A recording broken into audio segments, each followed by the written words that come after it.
Evening, people. What is going on? Welcome to the late night chat. It's Friday, and we just had a little late night chat. Thought I'd have a quick chat tonight. We'll talk about the game on. We will talk about the game on Sunday, 100%.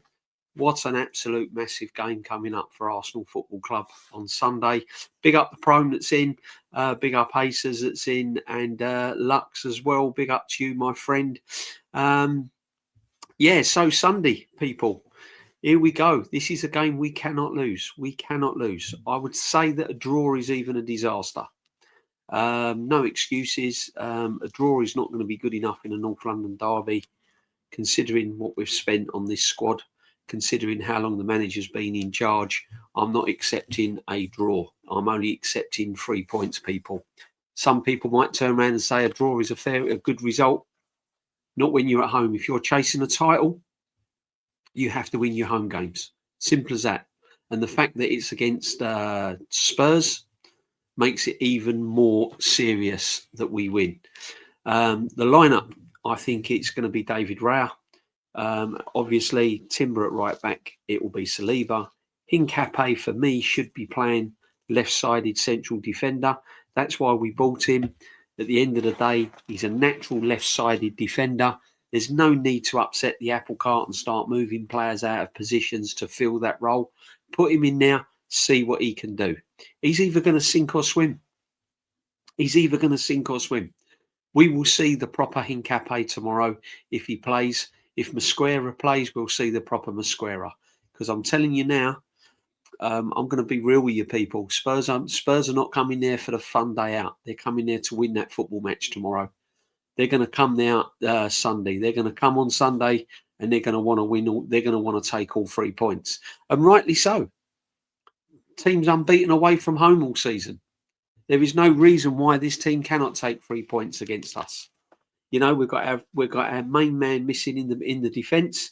They're going to fancy their chances. So it's going to be very, very interesting. Big up man like Danso. Welcome, my friend. Welcome to Friday night. When looking at Spurs, sponsored by BetMGM, too bad real football's gone. Just saying. Yeah, true, mate. True. Big up to you, my friend. Anyone that's new that's come in tonight that's just sort of, up late at night. Perhaps you've been out on the town. Perhaps you've been to the local bar. Perhaps you've had a curry. Perhaps you've been out with your girlfriend or your missus and you just come in, switched it on, and seen this old Arsenal fan sitting here, freezing cold, with his hat on and his body warmer, and you want to sub, feel free, my friend. Feel free. Welcome to the community, Kawaja. Always a pleasure, my friend. Always a pleasure. And we've got Nicholas Vavaris in as well. Hope you're well, my friend. Hope you're well. On my way to work, man. Bless up, my friend. You take it easy. Don't work too hard, and I hope you have a good night, my friend. I hope you have a good night. 1-0 to the Arsenal. Eze winner would be perfect, in my opinion. Any 1-0, I'll take a 1-0. Anyone that scores it would be absolutely perfect. I'll take a 1-0 all day long. I'll just take 3 points. I think we need 3 points. I do think Manchester City will win. I think they'll beat Newcastle. They know the importance of that game. They also know that by going into that, they can get 1 point behind us and put a little bit of pressure on us. So I think they'll be all guns blazing for that game. And to be honest with you, I think they've got a great chance of winning. And if they do, they're only 1 point behind people. So that will be very, very interesting indeed. But yeah, press conference today, Arteta. He's also mentioned the importance about the game. He waffles on a little bit as is expected. I won't get the press conference up again, guys, because you've probably seen it on other channels tonight. It's been all over Streamworld in its forms. I think you get the gist of it, didn't you? He was asked about injuries. He was asked about players coming back. To be honest, he hasn't got a clue, to be honest. I want to talk about Gabriel because He was asked the question about Gabriel, and apparently he's got to go for another scan on Wednesday to get the seriousness of it. I've said it, and I've said it in the streams gone by. I don't expect to see Gabriel until February, middle of February, possibly end of February. If he comes back early, all well and good. I'm just getting it in my head that this injury is more serious than people think it is. People think it's just like a little strain or a little this or a little that. I think it's more serious than that. I think the groin area, if it is a groin injury, depends on that. That can be quite serious because it's very, very restrictive in what you do and how you stretch and everything like that. So I think the injury is more serious than people think it is. Um, so we've got to get by, guys. We've got to get by with the squad we've got. Whether it's in Cape playing there, whether it's Mosquera playing there, doesn't matter what he does. We've got to deal with it, and we've got to deal with it very, very quickly indeed. But for me, he's a big miss. This is more serious than people think. People are just thinking, oh, yeah, we're only missing Gabby and it ain't going to make too much of a difference. He's 50% of our goal threat, people.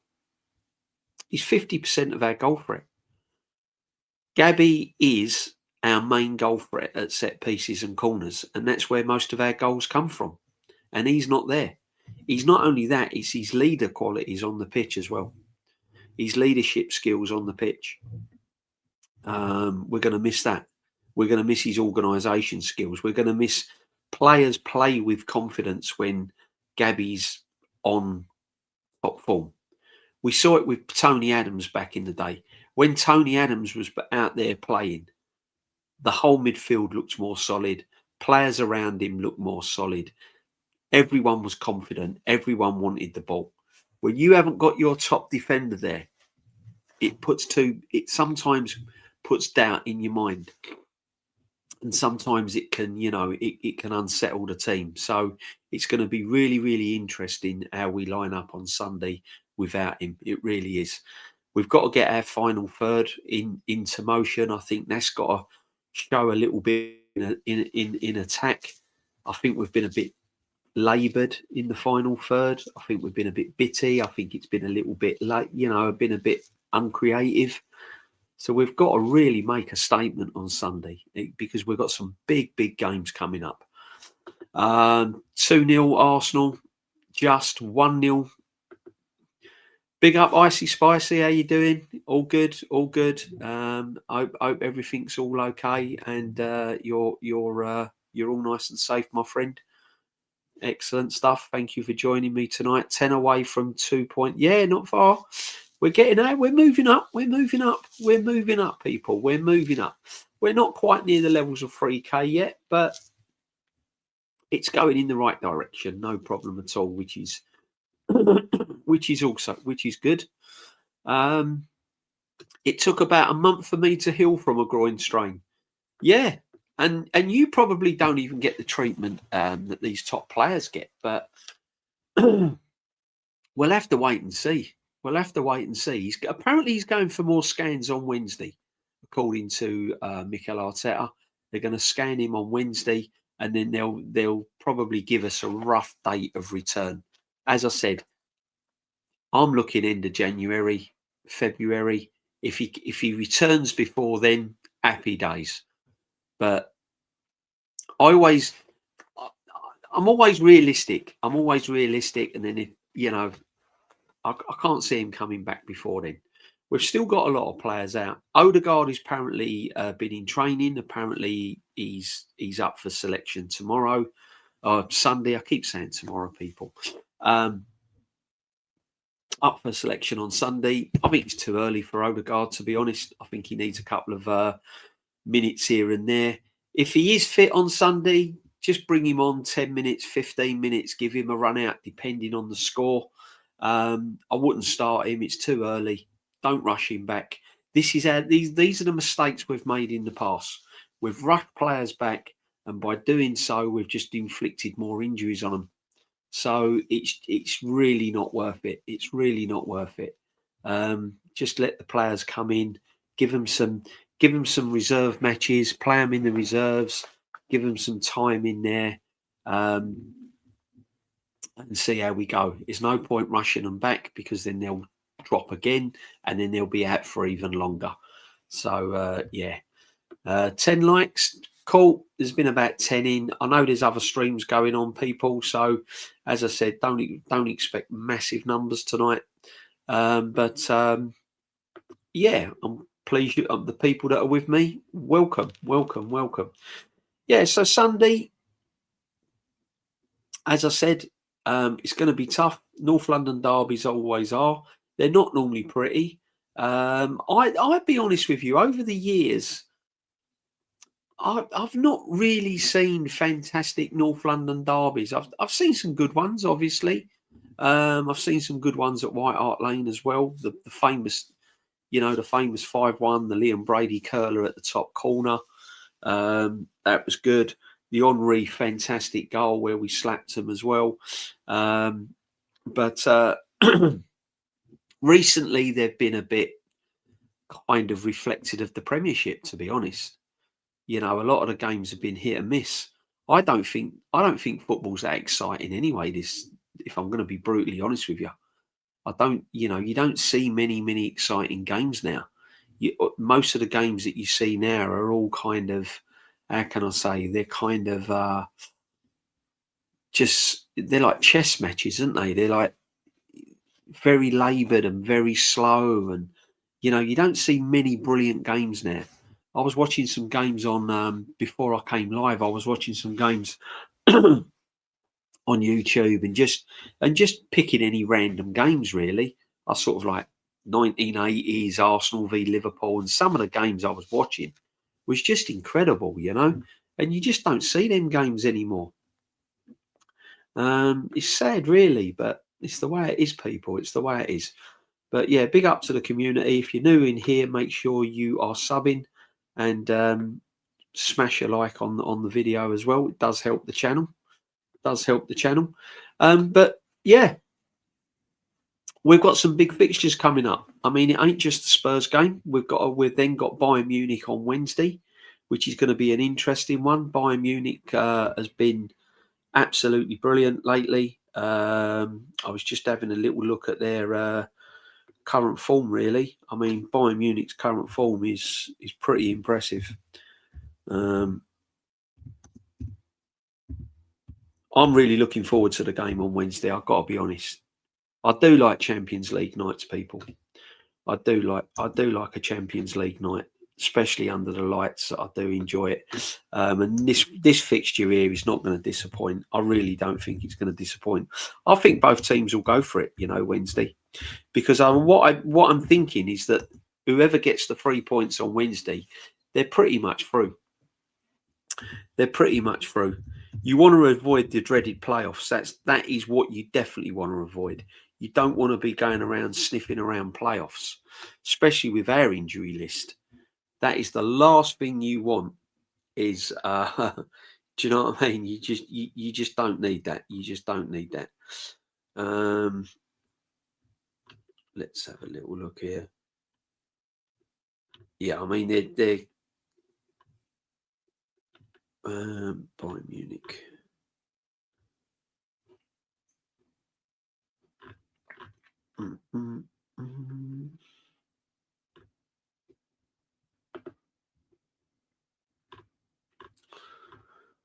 Yeah, their latest results are quite impressive, people. Really. Let's have a little look. Oh, let's see if we share the screen here.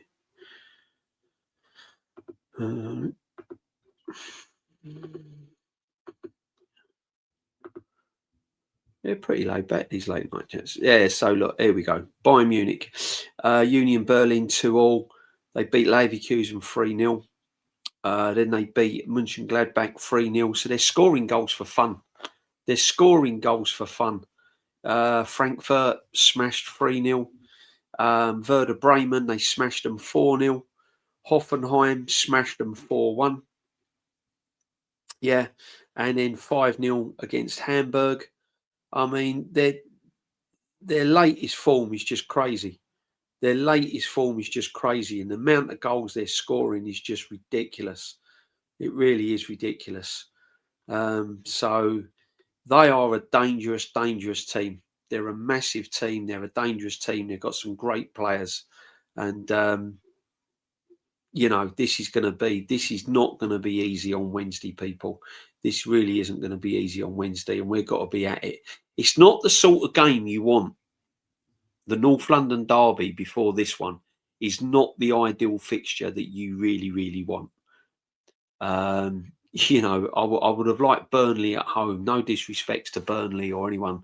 A nice little Burnley at home or something like that going into this game. These are two big games, and the next three games are going to determine where our season lies. Where our season lies. Simple as that. The next three games are going to be absolutely key. How we come out of the Spurs game on Sunday is going to be key. How we go into that Bayern Munich game on Wednesday night. But one thing's for sure: we need 3 points in both. We need 3 points in both, because then it's Bruges away, Inter away, and then we got that Carrier at home, which is probably the home banker. But you don't want to be relying on those away games to pick up points. You don't want to be chasing it. DJB Casado, world class. He's a good player. He's a great player, and I'd have him instead of Zubamendi personally. I'd rather him than Zubamendi. Would I say he's world class? I wouldn't put him in that bracket. As I said, my outlook on world class players is very high. My bar is set really high for world class. It really is. Well, I always look at world class players as a moments you never forget. The consistency levels on a world class player is off the scale. They don't have a dip in form. They're constantly doing stuff that you've not seen, or that you see on a regular basis. That's world class for me. And then they go and play for their country, and they're doing exactly the same thing again, if not better. That's world class for me, and they do it time in, time out, every single game. Also world class for me is someone that completely changes the game. Someone that completely changes the game. When everything around them is crumbling, when everything around them is not going well, suddenly, the player will come up with moments of magic, literally moments of brilliance. That's world class for me.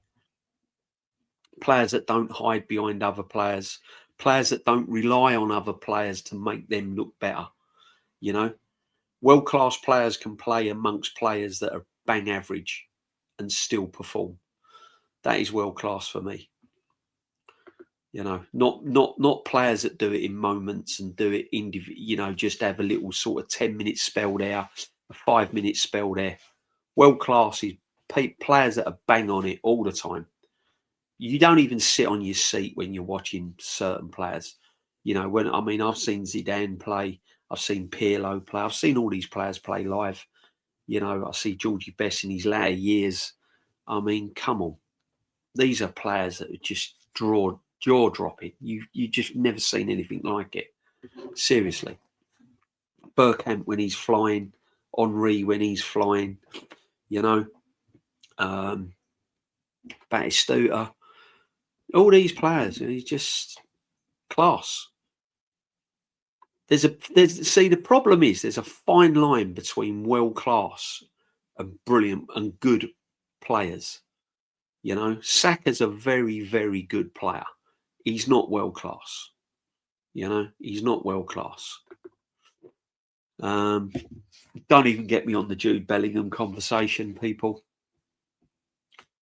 It is now gone beyond football, in my opinion. Punditry, ex-players are now gone beyond football. They've become politically correct over football. I remember when Paul Gascoigne used to get heaps and heaps of stick. Wasn't even included in the 1998 World Cup squad. Probably the last world-class player that England's ever had, apart from Harry Kane. Him and Harry Kane, I would say, are probably the two world-class players that England have had in many, many years. In recent years, if you like, yeah? And he was left out the 98 squad. Paul Gascoigne. Wasn't about what he looked like, wasn't about whether he was pink, wasn't about whether he was yellow, wasn't about where he come from, wasn't about the colour of his skin. It was literally on a football thing. That was it. We didn't get all this fuss made. Do you know what I mean? It's just ridiculous. It's absolutely ridiculous. Yeah. And I'll say it again. Got nothing to do with what Jude Bellingham looks like, where he's from. I just think he's overrated, personally. Do I think any player deserves verbal abuse? No. Do I think he's overrated literally as a football player? Yes, I do. I think he is. I think his attitude stinks on the field sometimes. I don't think his attitude is right. I think he acts like a baby. I think he's spoiled. That's nothing to do with what he looks like. It's nothing to do where he's from. It's from what I see. I don't care if he's yellow. I don't care what colour he is. That is what I see from a football point of view. And if it wasn't Jude Bellingham, if it was Phil Foden acting like it, I'd be saying exactly the same thing. Exactly the same thing. So, yeah, that's how I stand on players. Casado, world class, laugh out loud. No, he's a good player though. I think he's better than Zubamendi. I'd have him in front of Zubamendi. What do you think of the GA debate? Oh man, can't be getting on with it. Can't be doing with the debates, my friend. These debates just drive me round the twist. It is the modern world. It is the modern day establishment that we left to live in. We have to put up with so much crap. It is unbelievable.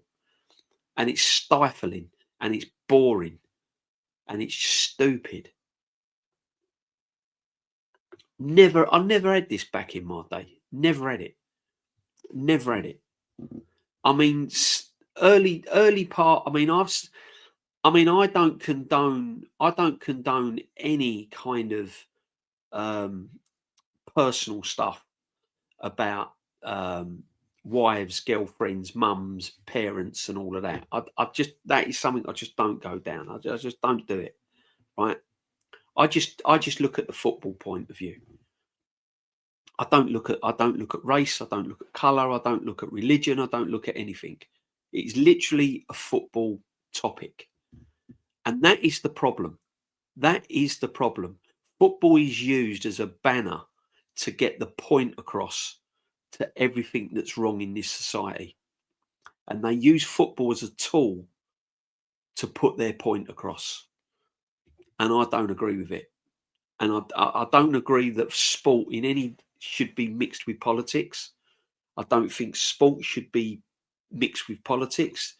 Sport is sport. I don't believe that athletes and footballers and rugby players should be tied in with politics just because they come from a country where they're stupid people in their parliament decide to invade another country. What's that got to do with someone running around a running track?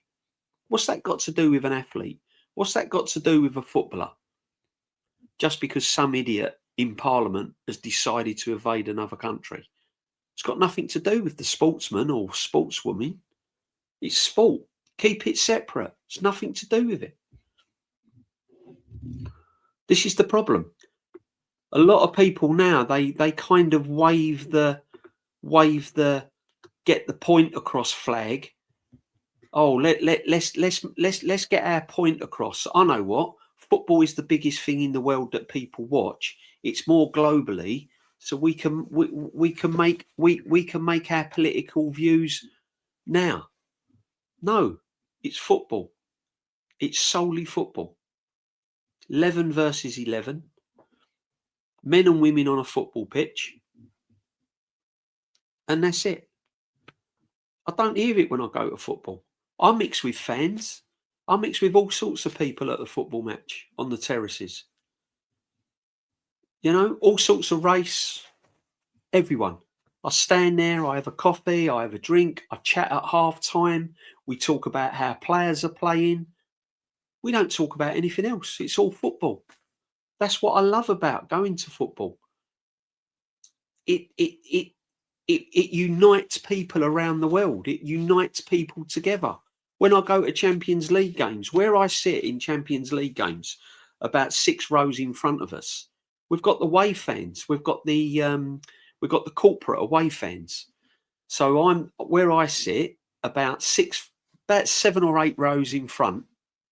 There's a section that they keep for corporate away fans in the Champions League. So we'll have Bayern Munich fans sitting there on Wednesday. And there'd be like aunts, there'd be like wives, girlfriends, mums, dads. They'll all sit in front. And at half time, they're in the concourse having a beer or a coffee or a slice of pizza. And we get chatting to them. And we chat.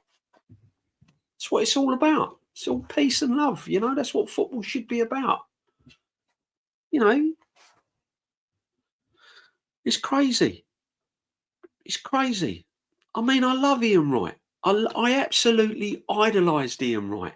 He was one of my idols. I was gutted when he left the football club. Absolutely gutted. He brought me so much joy over the years. But I'm sorry.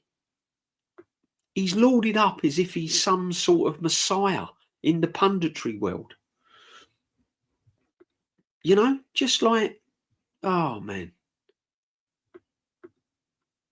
Just keep it football. Oh my God, DJB, did you set up your FPL team?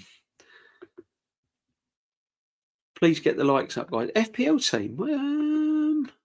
Big up Tyrell. How you doing, my friend? All good, all good, all good, all good. Jason Carter, big up DJB in the chat. Big up to you, my friend. Big up. Andrew, agree. Yeah, agree. Keep it all football. Fantasy Premier League. Yes, fantasy. Do you know what? I'm half asleep, Prome. I do apologise, man. It's the end of the week. I've been such a busy week. Fantasy Premier League. Yes, I am climbing the table, my friend. I will be setting it up tomorrow. I am. Let's see if I can get the fan. If you're not in my fantasy league, why not? Let's see if we can get it up.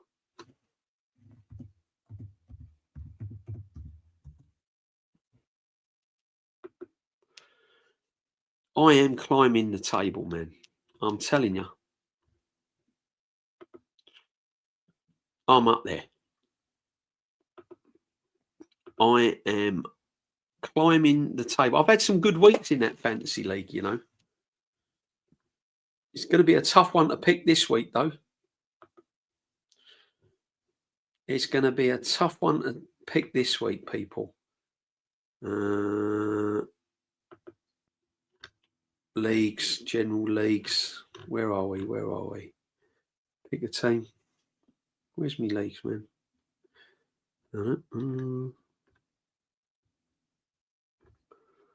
Broadcast the leagues.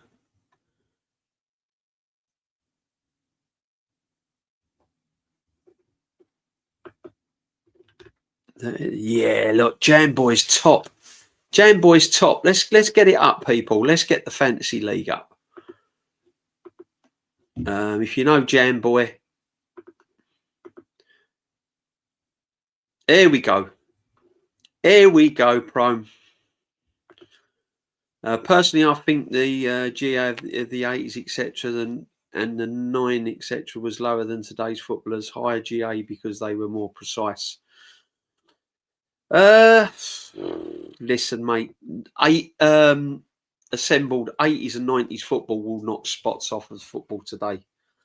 A lot of the players of today would not get in a lot of the 80s and 90s teams, I'm afraid.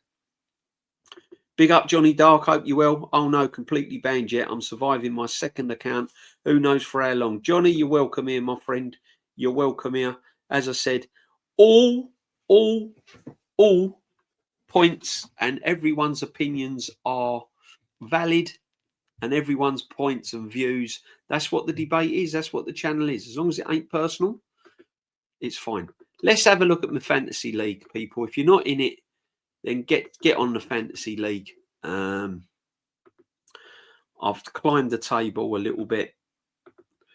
There we go. Look, we've got Jamboy top, 746 points. Sabo's doing all right as well. Foggy FC, Sean Lynch, he's up there. Shane Gooner, look, fifth. Shane Gooner's in fifth. They're all up there. There he is. Look, I'm climbing. I'm up to 12th. I was languishing, people. I was languishing way down there. Way down I was. But yeah, if you're not in the Arsenal Huddle Fantasy League, then you're welcome to join, people. I don't know if I can still get the code up. Let's have a little look. I'm not sure if I can still get the code up. I don't know where I'd go, but let's have a little look. Report. Oh, invite people. And join. There you go. The code is on there.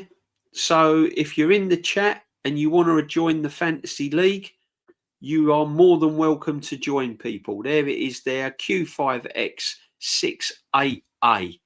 And that will invite you to my Champions League. You're more than welcome to join. As I said, Jamboy is leading the way. Lynch, big up the Lynch. Big up, my friend. There's the Lynch. Nice to see you. Good evening. Thank you. Binks is in. Big up, Binks. Nobody is wrong with the opinion to the opposite views can be right for one question. Facts. Facts, my friend. You can be right. Let's see what Johnny's coming up with. I came here just to say Big Gabby is a miss for Chelsea. Not as much for Sunday. We're going to beat them even without him. Don't be so confident, Johnny. Don't be so confident. Yeah, give respect where respect's due. Spurs have not lost away. I know they're the dark. I know they're the enemy, but you got to give credit where credit's due, my friend. Spurs have not lost away. Do you remember Sunderland when people were saying we're going to bounce them 2-3-0? What was I saying? They haven't lost at home for a reason. There's a reason why teams don't lose away from home. Because how they play away is completely different to how they play at home. And when you've got a brilliant home form, there's a reason for it. Yeah? This game is going to be massive. This game is going to be massive, and Spurs are going to go there full of confidence. Absolutely. And we haven't been brilliant in the attacking third. That's what worries me. We have not been brilliant in the Aaron Ray. Big up, Aaron. Big up, Aaron. Aaron, my bro, my right-hand man as well, and Shane and Norths, everyone, but big up, Aaron, absolute legend. Thank you very much for the raid, my friend. Make sure you sub. Yeah, so if you haven't, there it is. You're more than welcome to join my fantasy league. Tyrell, get on this fantasy league, my friend. Get on there. And I don't know how I can get hold of you, my friend, for coming on a stream. You're welcome to come on a stream with me, my friend, and hopefully it'll promote your channel a little bit. Yeah, that'd be good. We can have a little chat. Also, guys, what's in the pipeline? I'm hoping to get my Spurs friend on, Sunil. All those that can remember when I've done a stream with him a couple of weeks back or last month, we did say that we will do a post-match North London derby stream. So I'm hoping to get Sunil on in the near future as well, so we can have a little chat, Arsenal Spurs fans together, and we'll have a little general chat about it as well. So, yeah. But I'm going to take this off now, people. So, yeah, it's going to be tough. It's going to be tough Sunday. I think we'll get over the line. I think it'll be 2-1 Arsenal. It's not going to be pretty. It's not going to be pretty. But I'm hoping. The trouble is we've got to have players stepping up. We've got to have players stepping up. When you're missing a key player like Gabby, you've got to get the Eze stepping up. He has to step up. I really want Eze to have a good game on Sunday. and he should have a good game. But has anyone noticed all the videos that's going around? I was sent some today, and Shane told me some about. And it's funny how Rice and Eze have put out videos lauding up the manager and what the manager does for them and everything else. And it's ironic, the timing of the videos that come out when the manager's under pressure going into a North London derby, or he's come out of a injuries and people talking about whether he can get over the line, and City are now only 4 points behind. Suddenly all these videos start dropping out, players doing interviews, being asked about their experience and what they think of the manager and how they've improved him. Well, I don't know what Eze was on about, because he looked worse than what he was at Crystal Palace. So if anyone's watched it, go and watch it and tell me what Eze's on about, because I ain't got a clue. I ain't got a clue. Again, it's all PR, in it. It's all spin. It's all PR again. And certain fans latch onto that. What they do is they watch these videos of players harping on about the manager and how wonderful he's done this and what he's done to them and this, blah, blah, blah. Right? Because they are not going to say anything different. But certain fans will latch onto it and then go, oh, he's magnificent. He's absolutely brilliant. But any player that talks about their football manager whilst they're employed at the football club will say the same thing. Not necessarily about Arteta. You could interview 3 Aston Villa players and ask them what they think of Unai Emery and how they've improved him, and they wouldn't say a bad word against him. Pick out 2 Liverpool players and ask them what they think about Arne Slot. They're going to turn around and say everything positive. You're not going to be employed by a football club and then in an interview, when you're asked about what the manager's done for you and how they've helped you, turn around and go, well, actually, he's a complete idiot. He hasn't helped me at all. I'm bored. I'm fed up with playing for him. I'm too rigid. I can't express myself. What player's going to do that? Honestly, it's all PR. It's all about this modern day football now. It's all what it thrives on. It's just appalling. Honestly, it really is. Big up the Suge. Thank you, Suge, as always. Absolute legend. Big up DJB in the chat. Hit the likes and subscribe, of course. Thanks, Suge. Absolute legend. I hope you're well. I hope you're well, my friend. And welcome again. And welcome to everyone that's here. It's nearly 11 o'clock now, end of the week. It's Friday. It's cold. People are getting tired. So welcome to everyone, people. Welcome to everyone. Suji's here. Stokes Heroics. Arsenal Huddle, Australia 1-2-3. 9 trial by 49. Oh man, yeah. DJB Huddle, Australia 123 for 9. Wow, I know. We've got some quick. Honestly, the Ashes are coming home. I'm going to watch the highlights. The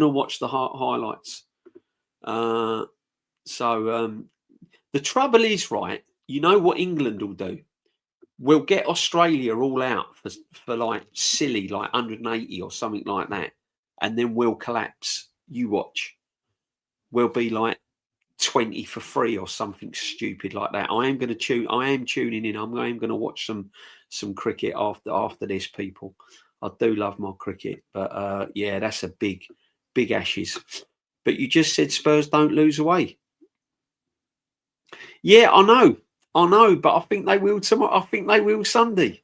All I said was they don't lose away because there's a reason. And then what I'm saying is, let me rephrase that, right? I'm not as confident as a lot of people, because when a team has not lost away, there's a reason they haven't lost away. You know, you've got to respect that. You have to respect the fact that they've not lost away. And Arteta would be respecting that. All the Arsenal players will be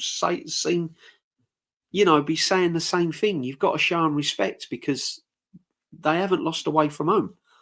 But I do think they will Sunday.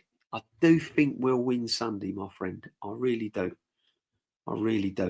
You know, I'm quietly confident. I'm quietly confident. If we don't, boy, there's going to be some problems. There's going to be some. I'm telling you now, I'm not going to be happy if we don't win Sunday. Not going to be happy at all. Gianni, big up Gianni, my friend.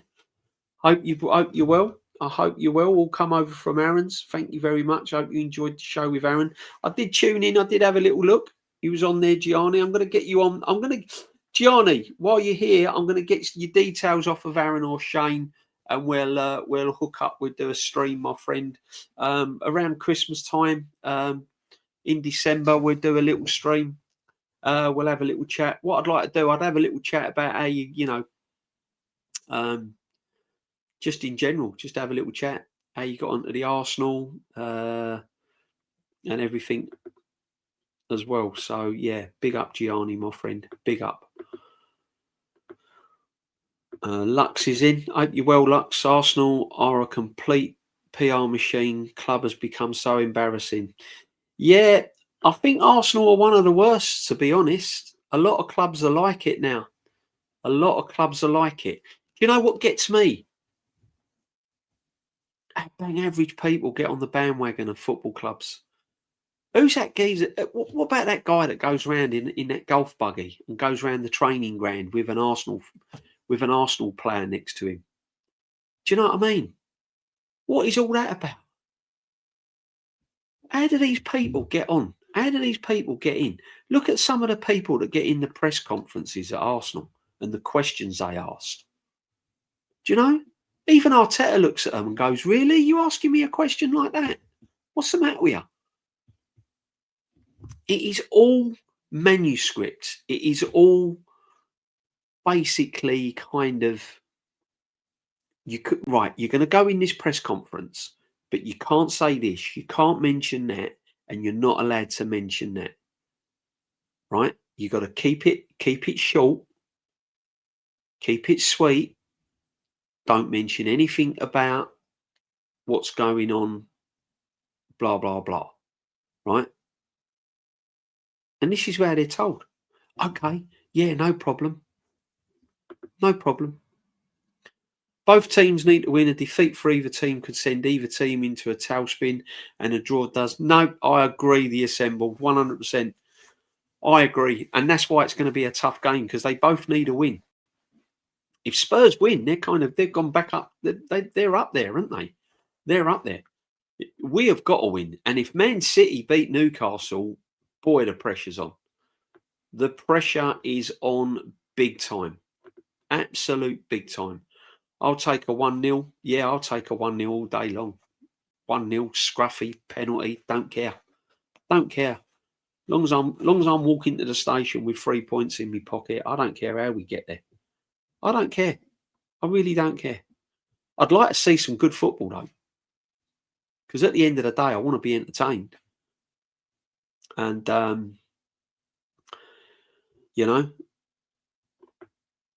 not really, as I said, I've seen little moments of our attacking flair, but I've not seen. It's not gripped me yet.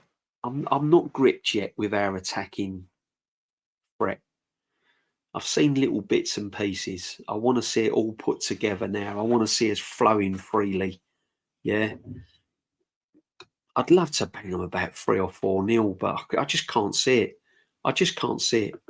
The Bayern game's going to be a really good game. Bayern Munich are a good side. They are a good side. And I like watching I've got to say it, people. I'm an Harry Kane fan. I do like Harry Kane. He absolutely drove me nuts when he played for Spurs, but you've got to admire. I have to give credit where credit's due. That's where I stand, people. I'm a football fan. I give credit where credit's due. You know, that is what I am. I'm an Arsenal supporter. I'm a football fan. That's the only way I can put it. That is the only way I can put it. I'm not deluded. I see it as it is. You know, if Arsenal have played well and bounced the team off the park, I'm full of the joys of spring. I'm gassing up Arsenal.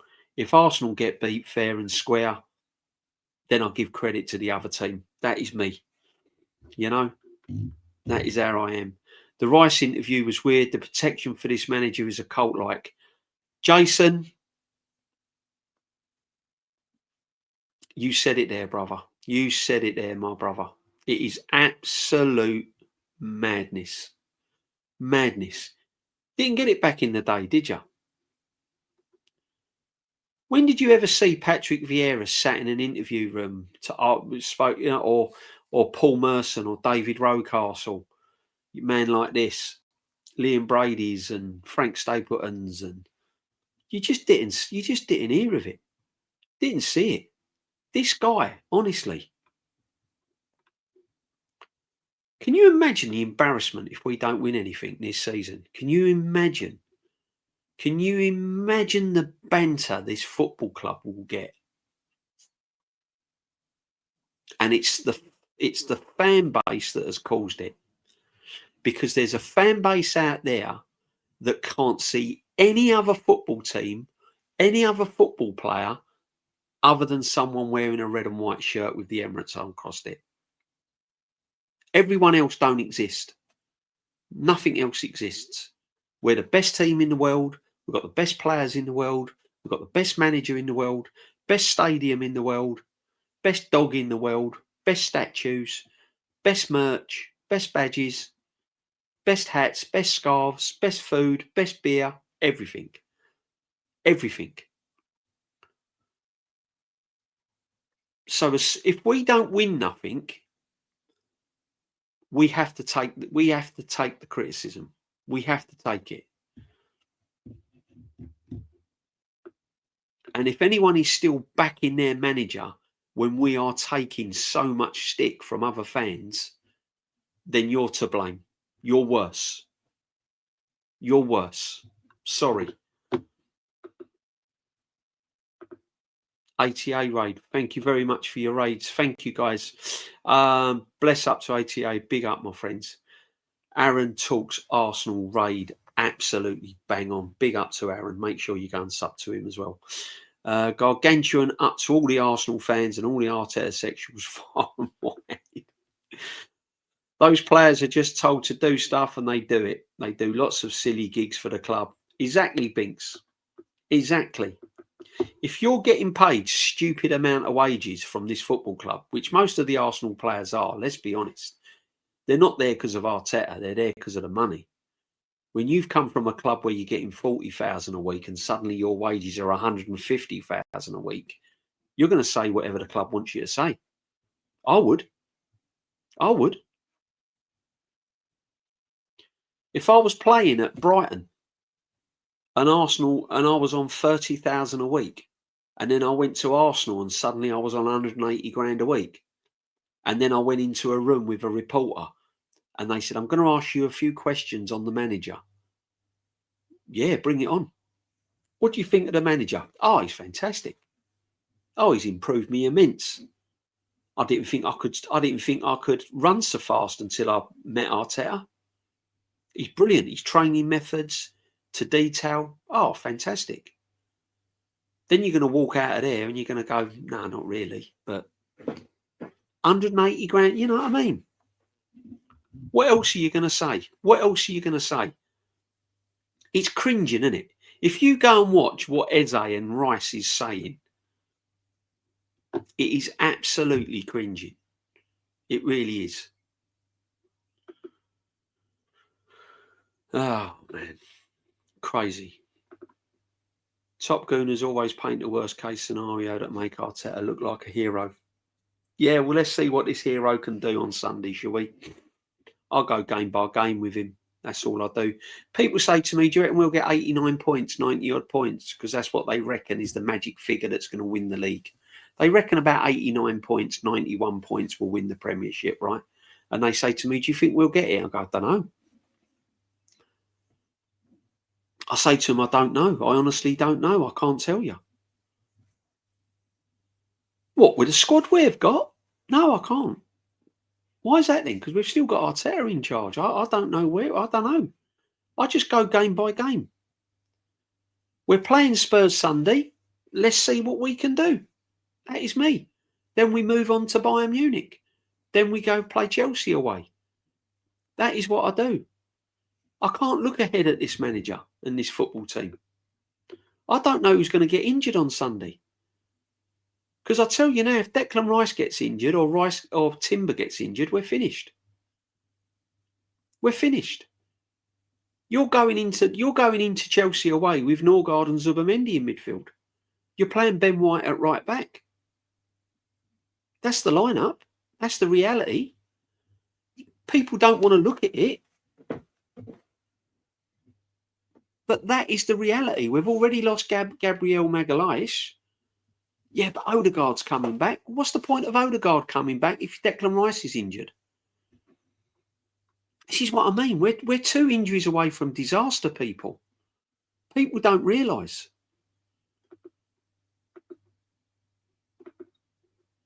Told you all the manager can do is absolutely make his team create chances and defensive stop opposition from creating chances. These two combined, we are the best by far in the Premier League. That is far the facts, not the Premier.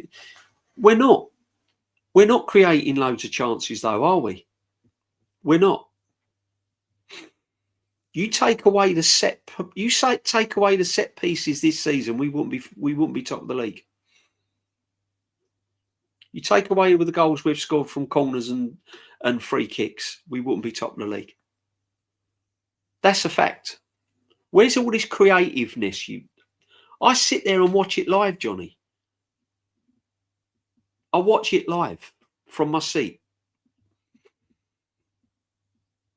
And I'm not seeing what you're seeing. I'm not seeing highlights on the TV or watching it live in moments and listening to commentators and people like Gary Neville. I'm watching it live.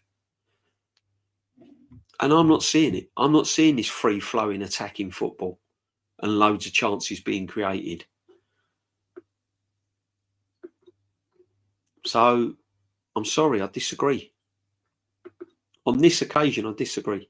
To score in those chances, the players value their men. Yeah, but listen, any athlete or manager coach should be paid based on productivity. I agree. I'm hoping this wage cap comes in. Then you'll know the real players. If they bring this wage cap in, Lynch, right, and it gets voted in. So let's say they set the bar at 250 grand a week. That's it. All clubs, you can't pay a player no more than 250 grand a week. Then we'll see what happens to these players. Then we'll see if they really want to play for the football club or not. That will sort out the men from the boys. Then you'll see what loyalty really is. There's no loyalty in football now. Saka signed a 5-year deal, but if he ain't winning trophies, mate, he's gone within 2 years. Simple as that. And if there's a wage cap in place and there's not one at Real Madrid, he's off to Real Madrid. If we set a wage cap at 250 grand a week and Real Madrid offers Saka 320 grand a week, he's gone. He's gone. So, yeah, they can all have a base salary that makes them wealthy, but the majority of their contracts should be bonus-based. I agree, Lynch. Performance-based. I've been saying this for ages. I've been saying it for ages. Right, Gyökeres, we're going to put you on 150 grand a week. You go and score 22 goals and we'll put you on 220 grand a week. Simple as that. You score less than 15 goals, we're putting you on 100 grand a week. You watch how they play then. This is what I mean. They're mollycoddled, mate. Absolute mollycoddled. Look at Martinelli. He got paid and his form was never the same. Exactly. Lynch, real one, man. Oh, big up Jason Carter. Thank you very much indeed. Arteta will still be here next season with 0 trophies. You wait and see. The football is boring and too many top gooners infested in our club. Well, there you go. Damage is already done, my friend. The damage is already done. We've got a fan base that are completely deluded. It's already done. Do you know what? I said it all along. If he doesn't win a trophy, I don't think he'll be at this football club next season. However, I understand people that say he will be at the football club next season, because the PR he gets and the spin he gets is incredible. Absolutely incredible. No other manager at a football club gets what he gets. No other manager gets what he gets. He's a very, very lucky man. People don't realise he's a very, very, very lucky man. And if he moved on to another club, he wouldn't give two tosses about Arsenal Football Club. Would not give a damn. He'd have respect for him, but he wouldn't give a damn. People don't realise that. We only lost away at Anfield. We've been stupidly strong at home. Did Spurs play at Anfield? That's a paper record. No, they haven't played at Anfield yet. No. We could have won at Anfield, though, couldn't we, Johnny? Instead of losing, we could have won. We'd be 7 points clear now, wouldn't we? Because we set up negatively, and because we was frightened to attack and create those chances, we lost. We could have won. There you go. Could have easily won. Could have beat Man City at home as well, couldn't we? If we'd have played a bit more attacking football. Could have beaten Man City at home. So we'd be 10 points clear now, wouldn't we? There you go. Whose fault was that? Oh, the managers. There you go. It's not fair, DGB. Even international managers have had it in for super duper Mick.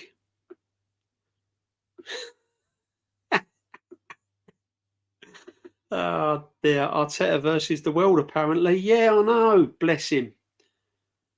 Heart bleeds, doesn't it, mate? £15 million a year. FA Cup, he's won the same amount of trophies as Glasner at Crystal Palace on £1 billion spent. But we've got to feel sorry for him. Go and win a major trophy. That's all you want to do. Go and win a major trophy. If you can't win a trophy, get out of my football club and take half the fan base with you. Yeah?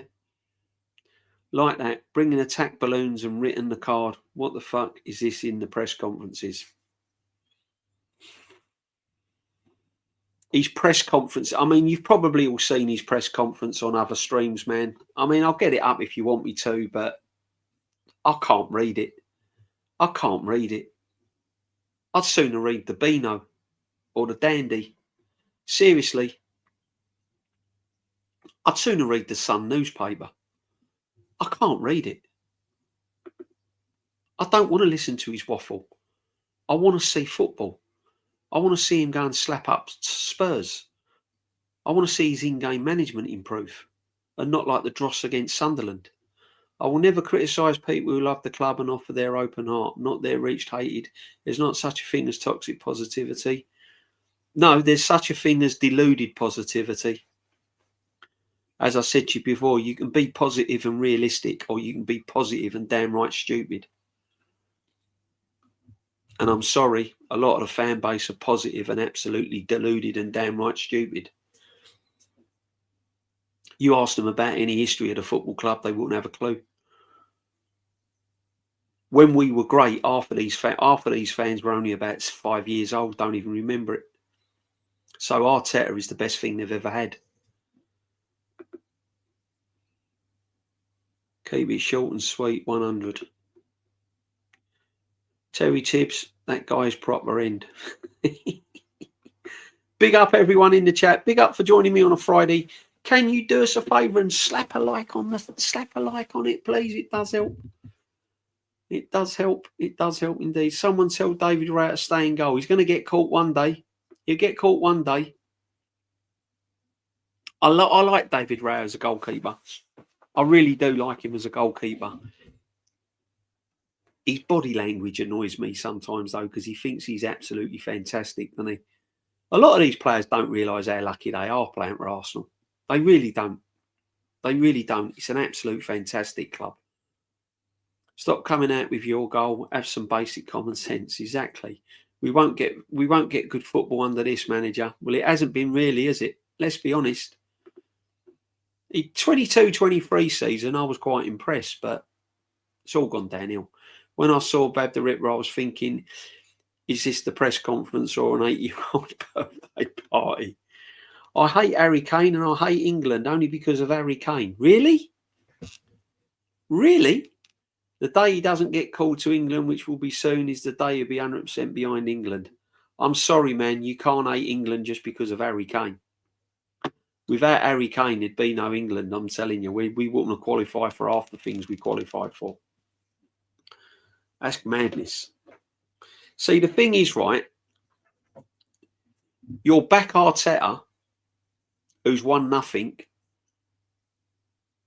but you won't back Harry Kane, who has won something now. I mean, just says it all, Johnny, doesn't it, really?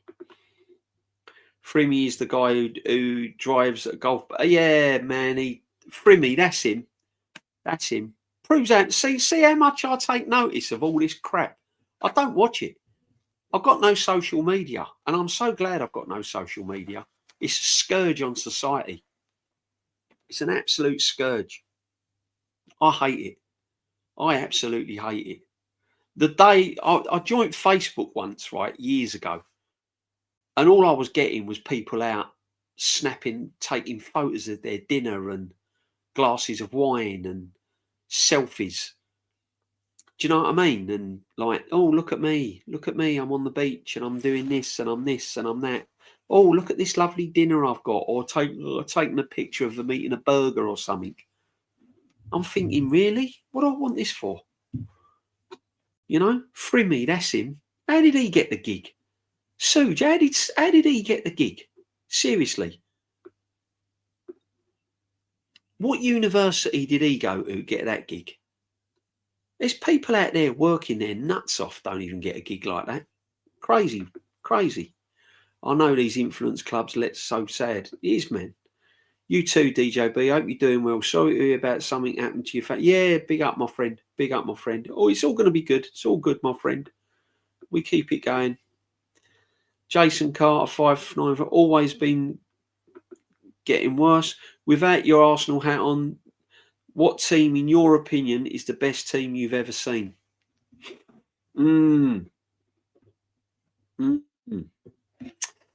English team, best team I've seen. Liverpool in the 70s and 80s, man. That Liverpool team, Dalglish, Souness, Ian Rush, and beyond that, that Liverpool team, man, that was something else. That was a really good team. Really good team. Fergie's had some good teams, Man United, and that treble winning team was a decent team, wasn't it? So yeah, there's been some great. There's been some good Liverpool teams over the years. Yeah, I mean Spurs have had some brilliant players at their football club. I mean, you know, as we've got Spurs on Sunday, they've had some great players. They've had Klinsmann, Ginola, Gascoigne, Lineker, Klinsmann. They've had some ballers at their football club. They really have, and they've had some good teams as well over the years. But yeah, I think the Liverpool team, that Liverpool team of the late 70s, early 80s, that was some team. Yeah, I mean, I saw a Liverpool team like Toshak and Jimmy Case, and do you know what I mean? McDermott. Really good teams. Alan Henson, top team. We got top five. We got a top 5 active manager in the world, but only top 10 players. What's my honest to God opinion? Right, we got a top 5 active manager. Based on what? How is the manager top 5 in the world? Based on what? Based on what?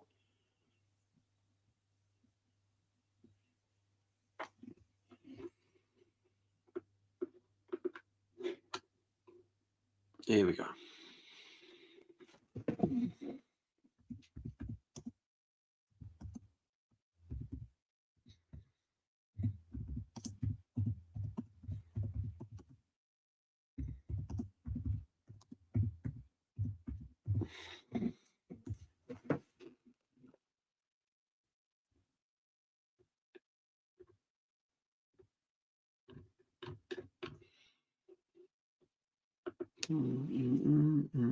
Um,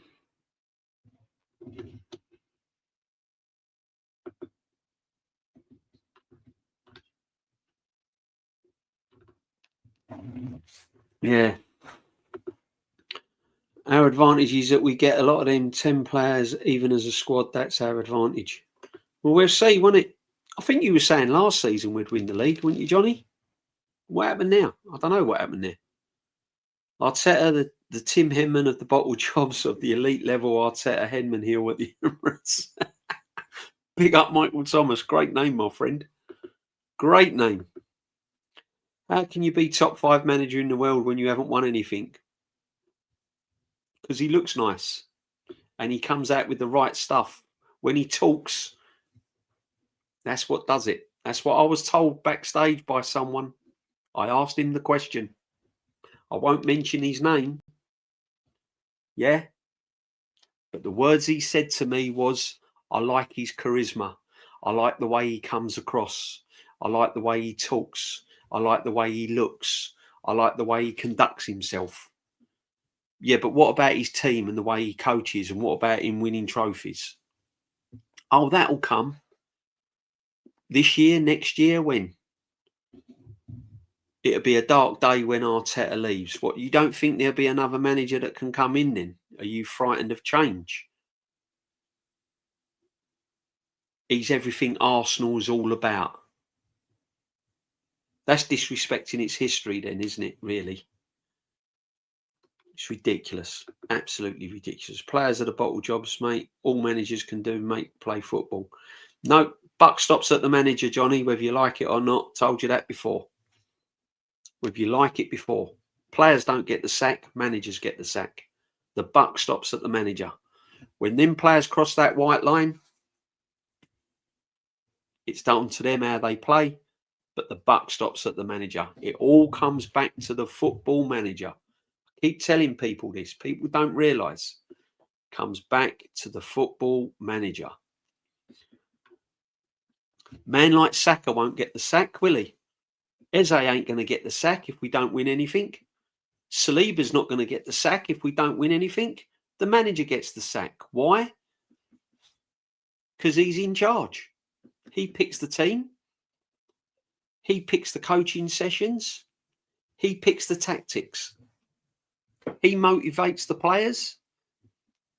He manages during the game.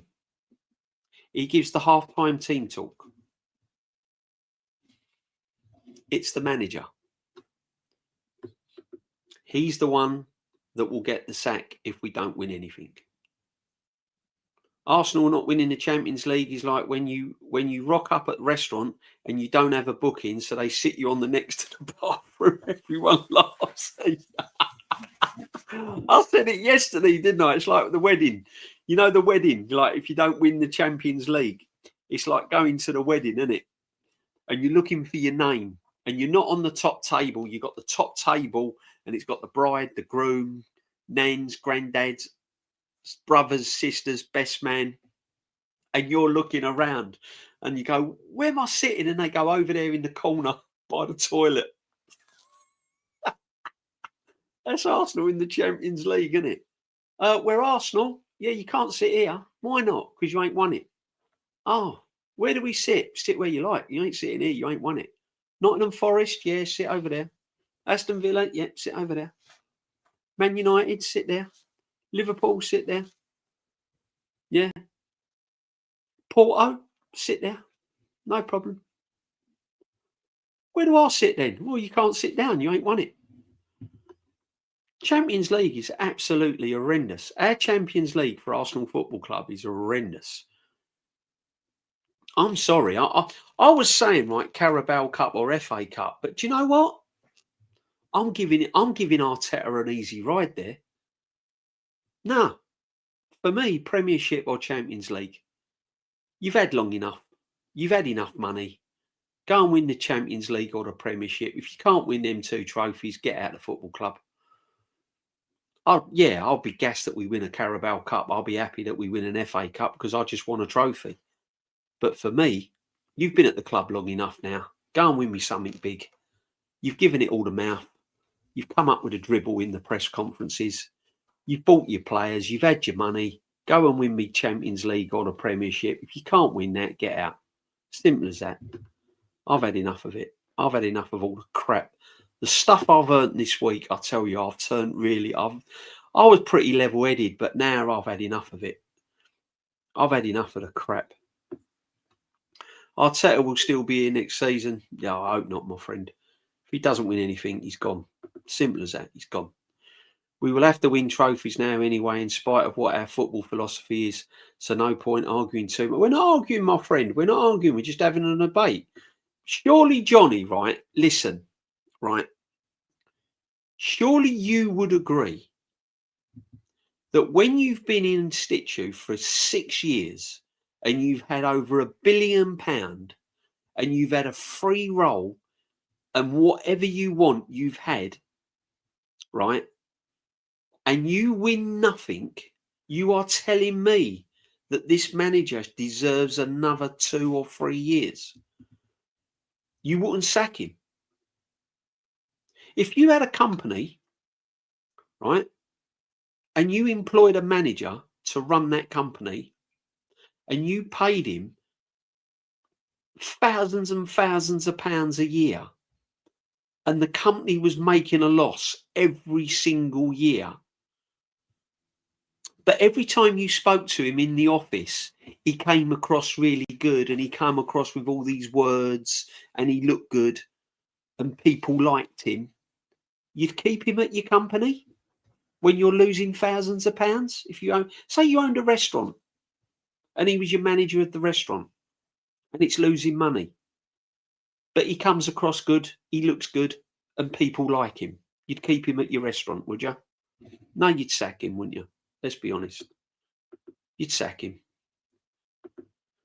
Saka is finished. I don't think he's ever going to get to. I don't think.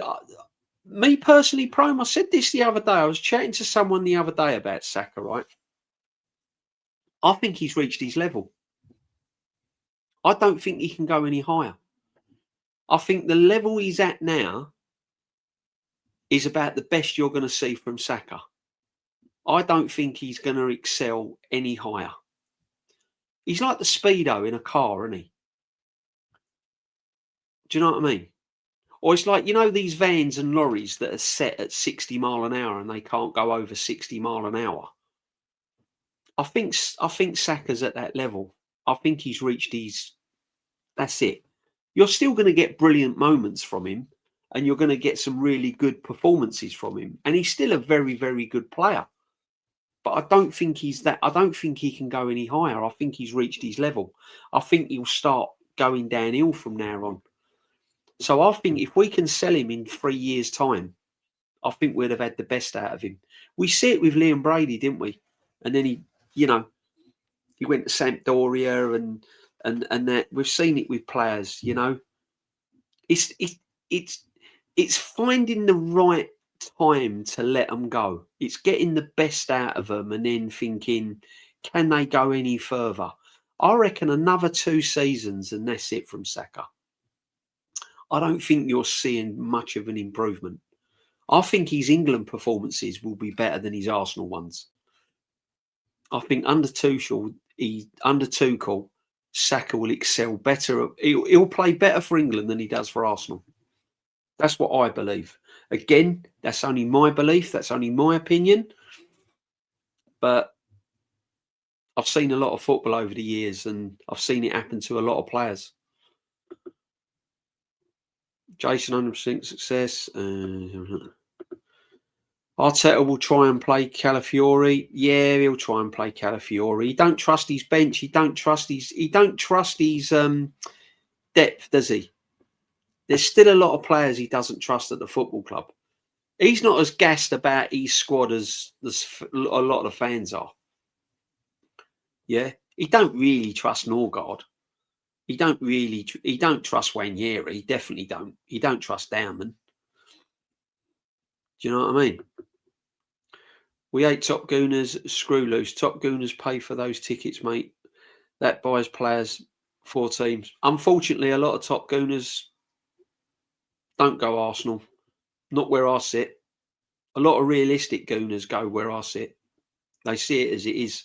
They call it for what it is. If they're not happy, they go home. And they shout it out. And they make it felt. Come on, guys. Nothing is ever Arteta's fault. He has to deal with PGMOL refs, international managers, weather, pundits. How can any manager?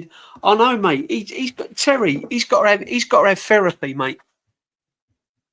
Honestly, he needs counselling, doesn't he? Look at the stress he has to put up with. I don't know how he does it. He's an amazing man. Honestly, he's an amazing man. All them medals he's won. His wife must get sick and tired of polishing all them winners' medals.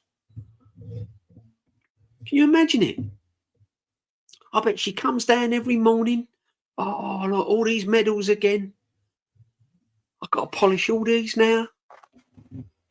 Look, so his wife gets onto him. Weather. We give unconditionally to our clubs. We're like dogs. The gets in control take advantage of that. Yeah, exactly. They do. They do. His press conference is a brainwash. I can't listen to it. I can't listen to it. I can't.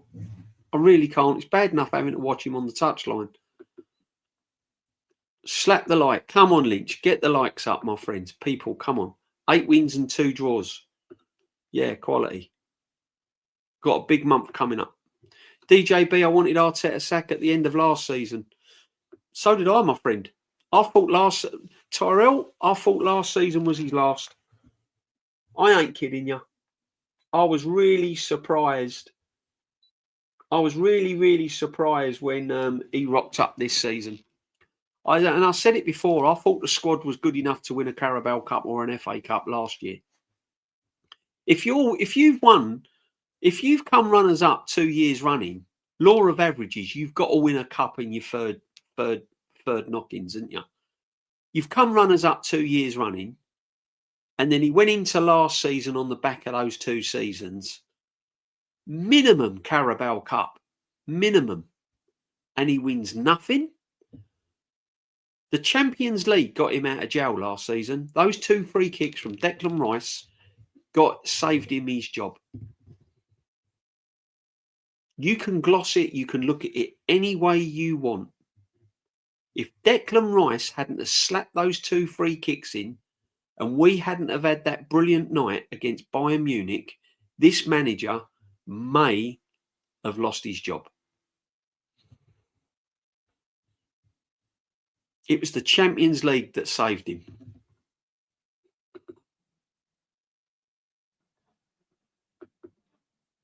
I think Rao is overconfident. It's just his body language does my head in.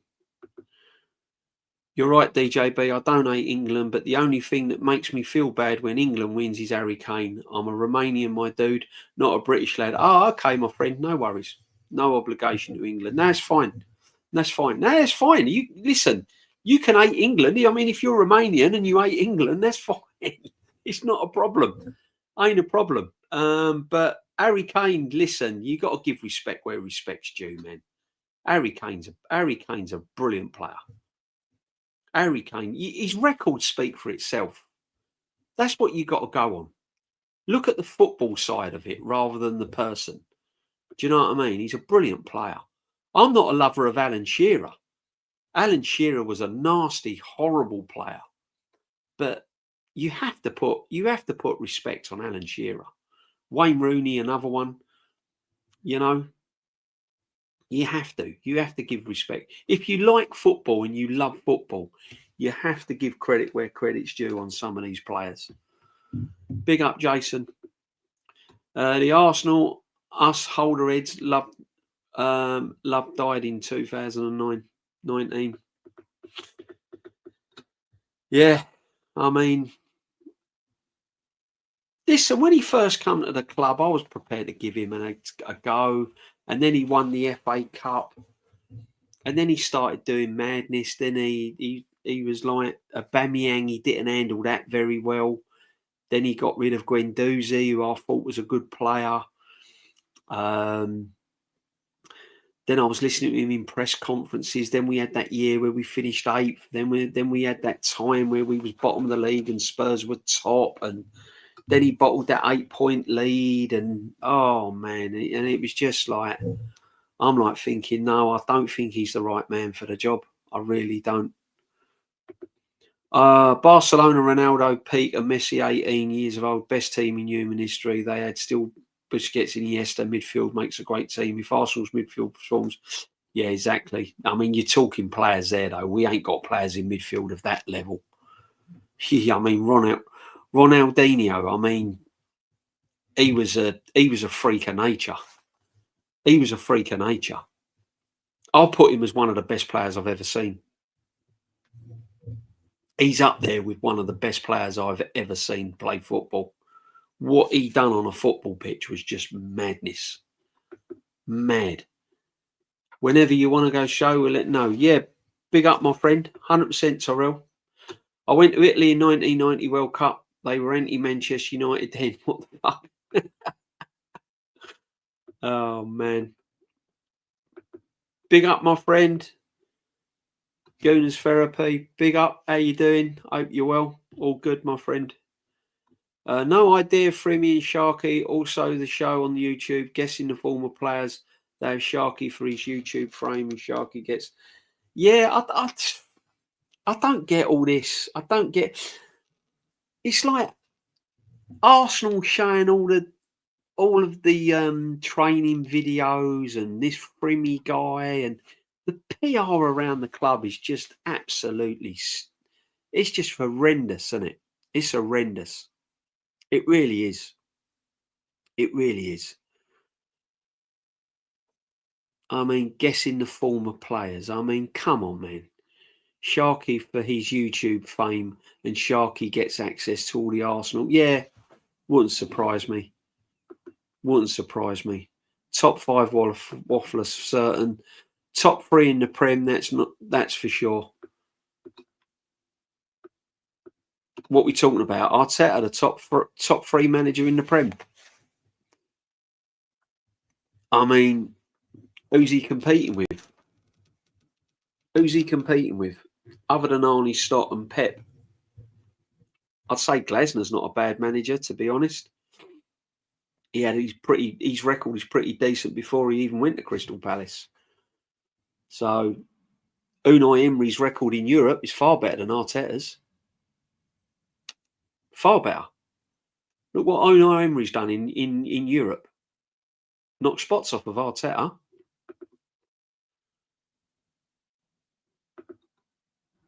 How can anyone say toxic positivity is not real? I googled it and literally been defined by the Anxiety and Depression Association of America. Laugh out loud. It's not normal and it's extremely unhealthy. Absolutely.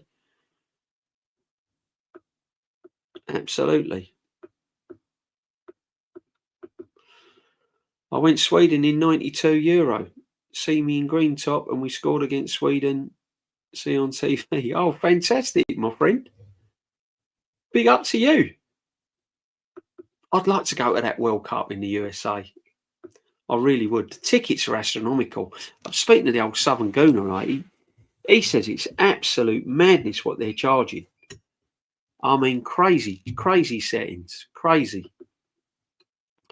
Big up, Terry, my friend. Big up. Make sure you're slapping a like on the channel, guys. Were people gassing up Spurs' team that made the Champions League final? No, of course they weren't. Made a Champions League final. Nope. So why is Arsenal team who made the semis gassed up to the heavens? Because Poch is not as good as looking as Arteta, is he? And all the Arteta sexuals with all the Arteta posters all over their walls and bedroom ceilings, it's not the same effect, is it, my friend? Yeah, the PR's different as well. Poch don't talk Poch might not come across in the press conferences like Arteta. Sometimes it's not about what they do on the football pitch, is it? They're just infatuated by the manager. It isn't I wouldn't say it's a cult, it's a infatuation, isn't it? Yeah. It's like that. I'll tell you what it's similar to. It's like that when you're at school and you've got the best looking girl in school and you're just absolutely besotted by her. But you know you're never going to pull her. You know, she's going to go out with the rugby captain or the football team captain or, you know, the cool guy in the school, you know. You got no chance. But you're kind of like, whatever she does, even though she's like a horrible person, doesn't say hello, walks around, you know, her arse don't stink, all this sort of thing. You're just absolutely besotted by her. That's what a lot of these fans are with Arteta. It's not about what goes on the football pitch. They don't know the history of the club. They don't know what roads surround the Emirates. Some of them don't even, honestly, couldn't tell you. Couldn't tell you.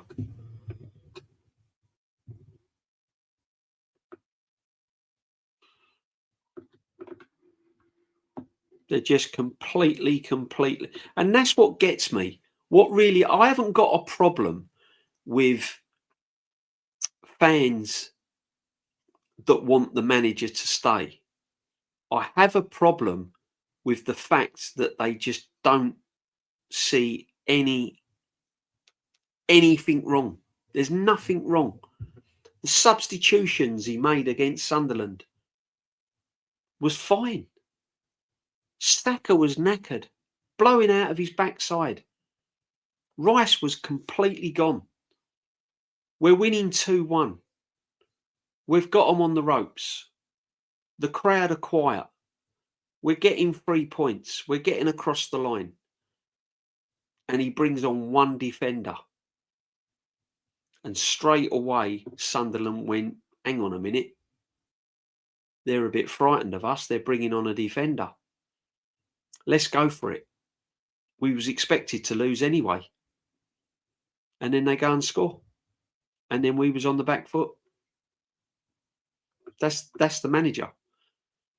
But I've heard streams and I've heard people say, no, he made the right choice. If we'd have come out of there with 2-1, that would have been perfect, wouldn't it? No one would have been moaning about the substitutions then. Well, that's hypothetical, isn't it? Because we didn't win 2-1, did we? We drew 2-2. No one criticized. See, and another thing with this manager, when he gets it wrong, you've never seen him come out in a press conference and hold his hands up and go, that's down to me. I don't want anyone blaming my players. I don't want anyone criticising my players.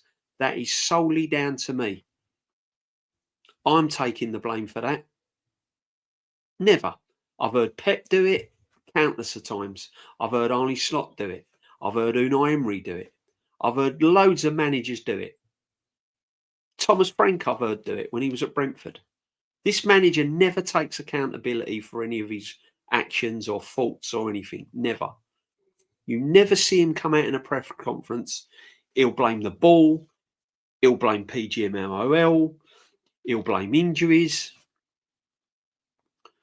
Anything to divert the situation away from the actual truth. And then what annoys me is that the fans will latch onto that and don't see anything else wrong with it. I'm happy to praise the manager. I've praised the manager time and time again. Many a time I've said he got that spot on. Brilliant, fantastic result. Done well there. And that's the difference.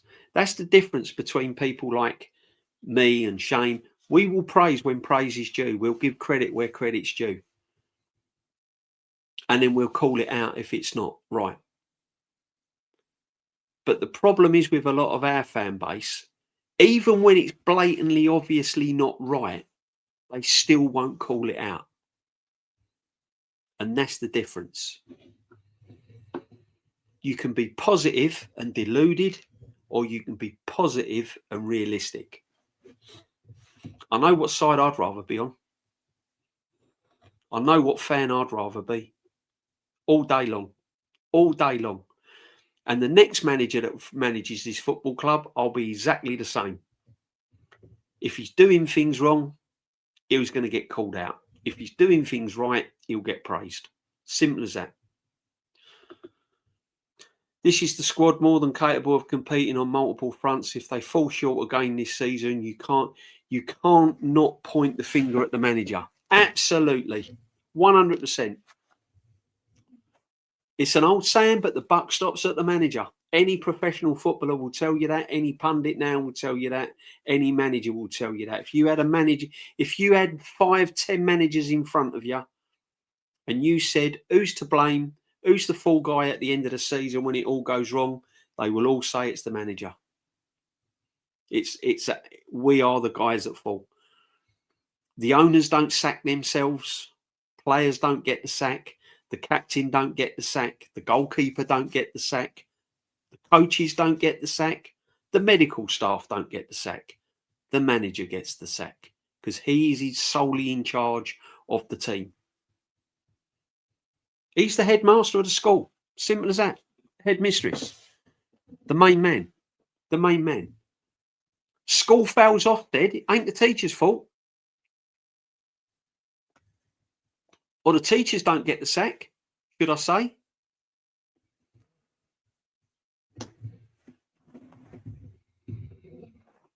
The governors get rid of the head or the headmistress.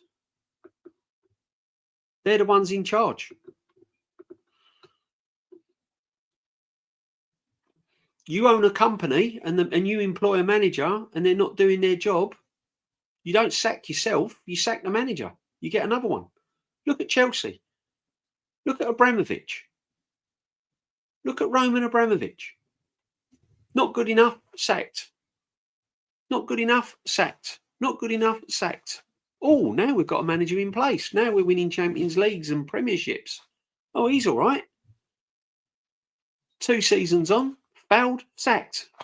Yeah, but he's just won the Champions League and the Premiership. So what? That was then. This ain't now. Sack him. Gone. Finished. I've never known it. I've never known it. Arsene Wenger, one of the greatest managers this football club's ever had. One of the greatest managers this country's ever seen. One of the greatest managers the Premiership's ever had. And they're fighting on the terraces. This guy won 3 FA Cups. And they wanted him out. Fighting on the terraces, waving flags. Shouting abuse at him. This guy wins the same amount of trophies as Crystal Palace, and they think the sun shines out of his backside.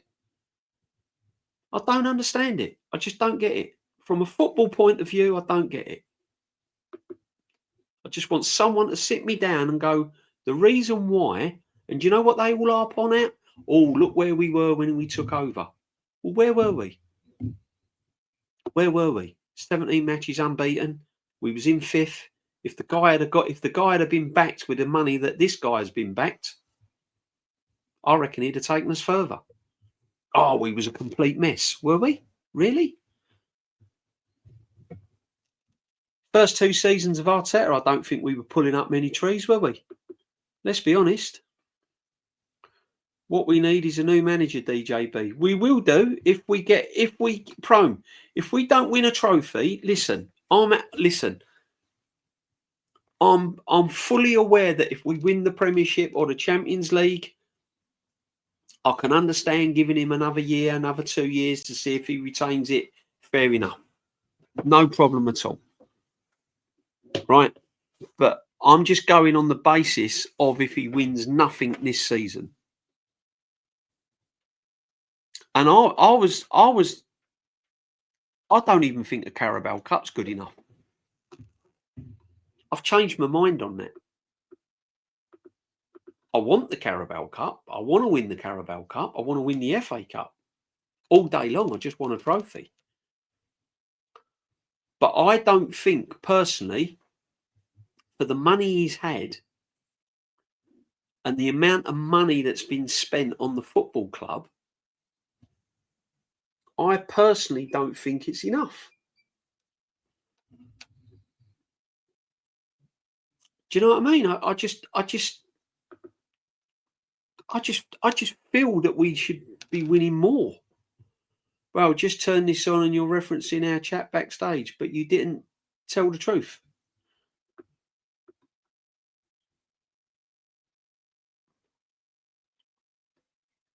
What referencing our chat backstage? Saying it as it is, my friend. He's charisma, isn't it? It's Arteta the person. It's the way he comes across. I never said it. Arteta has improved Saka so much. How many goals and assists has he got in the last 2 years then?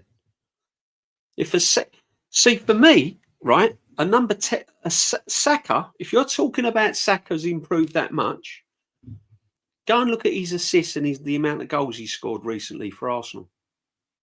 Go and have a look. Go and have a look and put it in the chat.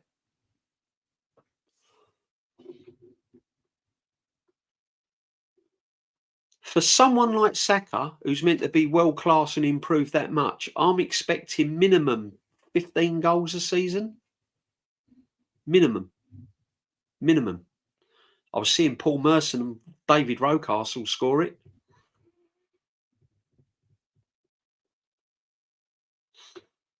Go and watch the videos. That's the beauty of YouTube. Go watch Paul Merson and David Rocastle.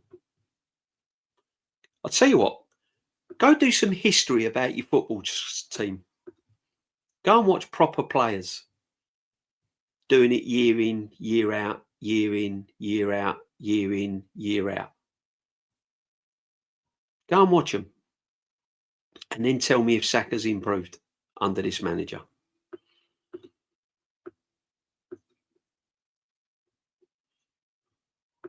But before you do that, go and tell me how many goals Saka has scored and how many assists he's got in the last 2 seasons.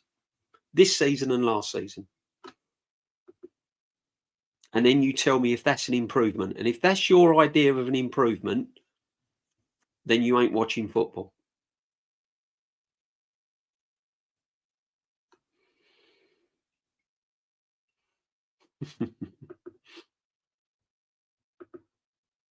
Our Champions League referee is awful, but I feel we're better suited for the competition. I think we're better suited for the Champions League, to be honest with you. I said that at the start of the season. The only problem I've got is when it gets to the nitty-gritty stages of the Champions League. See, that's the difference. And this is where the manager's got to improve himself. Yeah. This is where the manager has got to improve. Alexa, turn on living room light. Okay. This is where the manager's got to improve in really, really big games when it really matters. That is where he's got to prove. We can go all round the houses about what he's done and everything else, but when it gets to the big matches, like the semi-finals, quarter-finals, they're the moments he's got to really, prove that he's a top manager. PSG last season, he failed. Bayern Munich season before, he failed. The record's there. You don't need to even debate it. It's on paper. It's on paper. He failed. And then he's coming out with we're the best team in Europe. Well, we can't, can we? How can you be the best team in Europe and not make the final? That's just logic. That's just simple logic.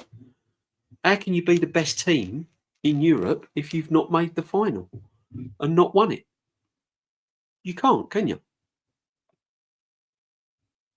How can you be one of the best managers in the world if you've not won anything? If you've not won Champions Leagues and league titles, How can you put this manager as one of the best in the world?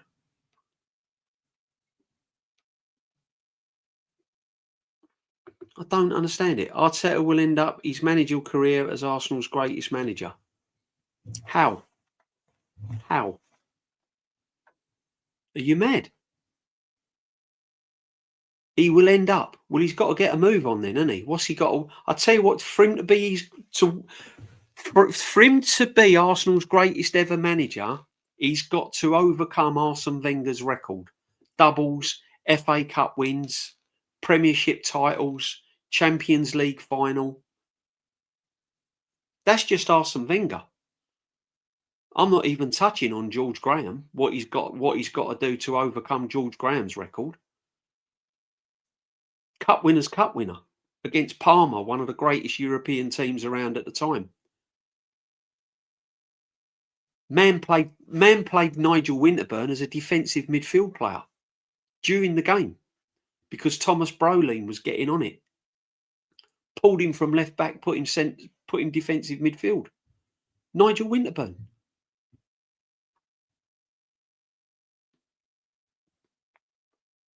You're deluded, mate. I'll tell you face to face, and I'm telling you now. That's disrespecting Arsene Wenger and George Graham. Because until this manager wins the trophies that these managers have won, you can't even put him in the same bracket. You're deluded. Take the posters off your bedroom ceiling and get into the real world. Because I've been in the real world for over 50 years following this football club. What's your record like?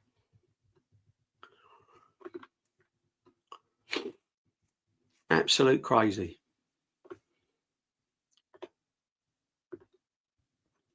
Yeah, of course they are. His press conferences are amazing. You probably get off on them.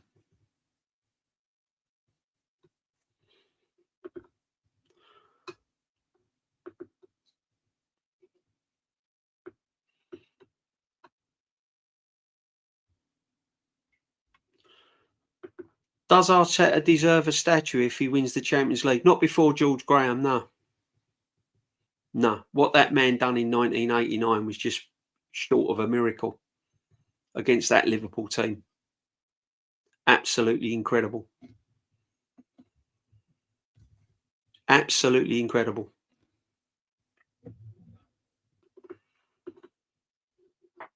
There is no way he deserves a statue before George Graham. But he deserves all the plaudits if he wins the Champions League. If he gets the Champions League across the line, then absolutely he deserves everything that comes his way. 100%. 100%. But to put him in the bracket of he'll be one of Arsenal's greatest ever managers. I don't think he'll get that time, to be honest. He's got to be at the club a long while to win all the trophies Arsene Wenger won and George Graham won. He's got to be at the club a hell of a long time. You're talking about another 5, 6, 7 years at the football club. He better get his finger out then, hadn't he? Because he's got to win a lot of trophies.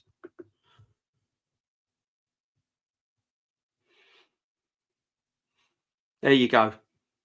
What can I say, Gooner Therapy? Look, to say Arteta will be Arsenal's greatest manager at the end of his managerial career is crazy. There you go. That's a young man's. That's a young Arsenal fan there. Look, I don't need to say any more, do I? Really? Big up, Tyrell.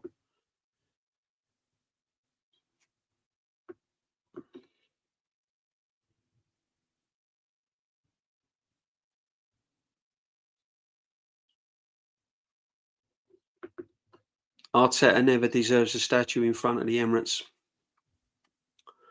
No, he don't need a statue, does it? Why go to therapy? Why does he need a statue when you got people like you creaming over his press conferences and posters everywhere of him? You don't need a statue, do you? Why do you need a statue? Are you Arteta FC or Arsenal FC? Because I know what I am. No manager's bigger than this football club. No one. Arsene Wenger wasn't. George Graham wasn't, and I adored George Graham and Arsene Wenger because of what they won. And the football Arsene Wenger played at this football club was just incredible. Never seen anything like it.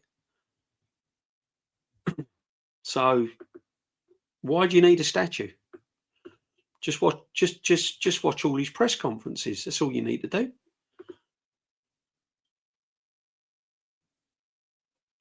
Yeah, Proma, mate, you're right. Some of that football that I saw under Arsene Wenger, as I said, I saw the great Barcelona team near to it or on level with it, or perhaps might be even better than it. But some of that football that Arsene Wenger played in his time was just breathtaking.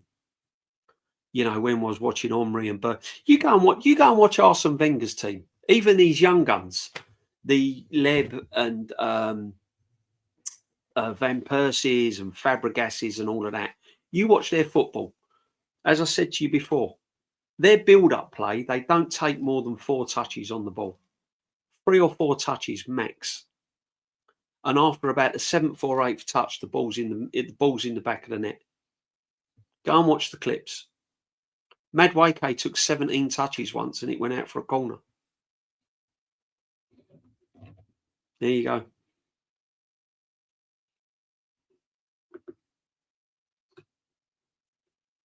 Arteta or Vieira? Well, what did Patrick Vieira win as captain of Arsenal? And who was the better player, Vieira or Arteta? I've just answered your question, haven't I? That's what I mean.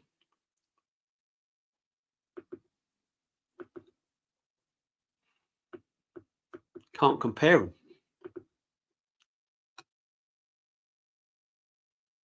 DJB, Neymar had a better career than Ronaldinho. Oh, man, you watch Ronaldinho play, man, it's just breathtaking. Some of the stuff he'd done with the football was just crazy. Stooge, big up, my friend. Yeah. Yeah.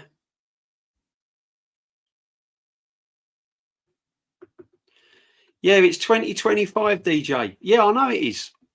So what, Arsenal was founded in 2025, was it? The reason why you support Arsenal and we support Arsenal is because of the foundations and the history it was built on. The reason why you support Arsenal is because man like Chapman, Bertie Mee, and all of the players and everything that went before it is the whole reason why we are supporting it in 2025. Without them, the foundations and the history of this football club wouldn't be in place. So we'd probably end up supporting Brighton or Fulham or West Ham. The whole reason why you support Arsenal is because of everyone that went before it. Your grandfathers, your aunts, your uncles, yeah, the managers, the players, everything. That is why you support the club. And that is the one thing we can lord over every other club, whether you like it or not. It's not about the managers, it's the history. Chelsea hasn't got a history like Arsenal's got. Spurs hasn't got a history like Arsenal have got. There are many, many teams in Europe that haven't got the history of Arsenal. And that is something we've got to be proud of. And if you are now mocking that is 2025 and disregarding everything that went before it, proves to me that you're not a proper fan. You're just a moments fan that's living in the moment, living in the future, living in hope. How sad. How very, very sad. Well, you jump on the hope bandwagon and all what goes before it, and until he wins a trophy of any NAS, a proper trophy, like proper managers win, then that's what all I'm saying.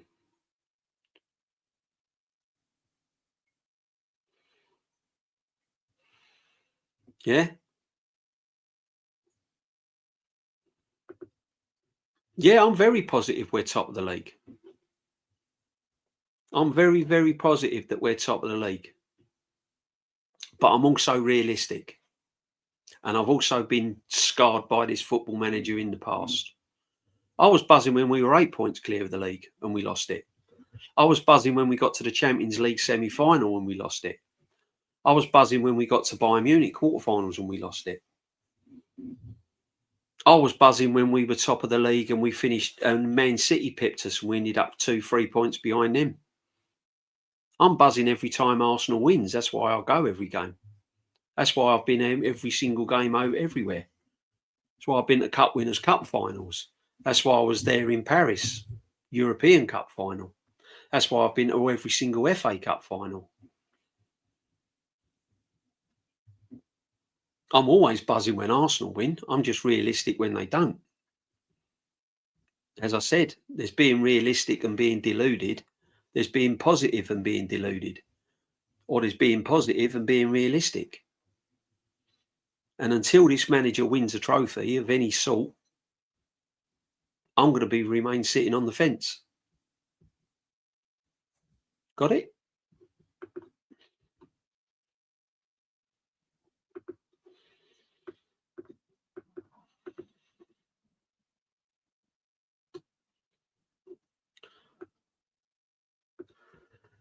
No, I don't watch players' interviews, what they say about managers. It's just spin and PR. If you sat me down and you was giving me 280 grand a week, I'd say pretty things about the manager as well. They all do it. Have you said what Wirtz has said about Arne Slot? They all do it. It's part of the PR. It's part of 2025, isn't it? It's what everyone gets off on. Not for me. I don't care what Rice says about Arteta. I care about what Rice does on the football pitch when he's wearing the shirt. I don't give a monkeys if he whatever to Arteta. Don't give a monkeys.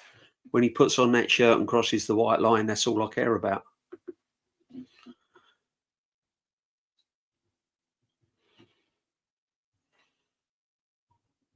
Yeah, exactly, Nicholas. 100%. 100%. What do you think, Pete, with DJ Beard a huddle? Because the ego state rules him, Arteta has no shame. Neither do the stands. Shameless, no accountability or backbone. It's an embarrassment. And if he doesn't, there you go.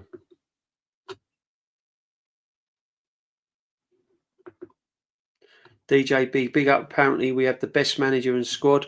We're really going to see how good this squad is. Yeah, I think we are. Can't wait. I'm buzzing.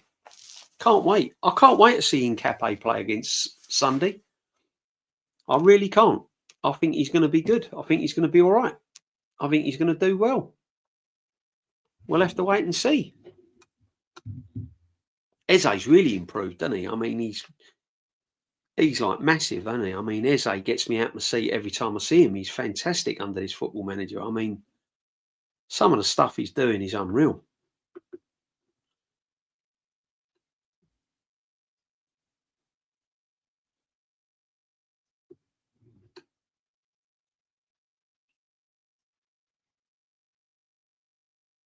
It is a results business. That's what it's all about. That's what it's all about. It's about winning trophies. It's about winning trophies. When you've got people saying that they'd rather come runners up and not win an FA Cup or Carabao Cup, domestic double or finish runners up, and people are saying finish runners up, then there's something seriously wrong, isn't there?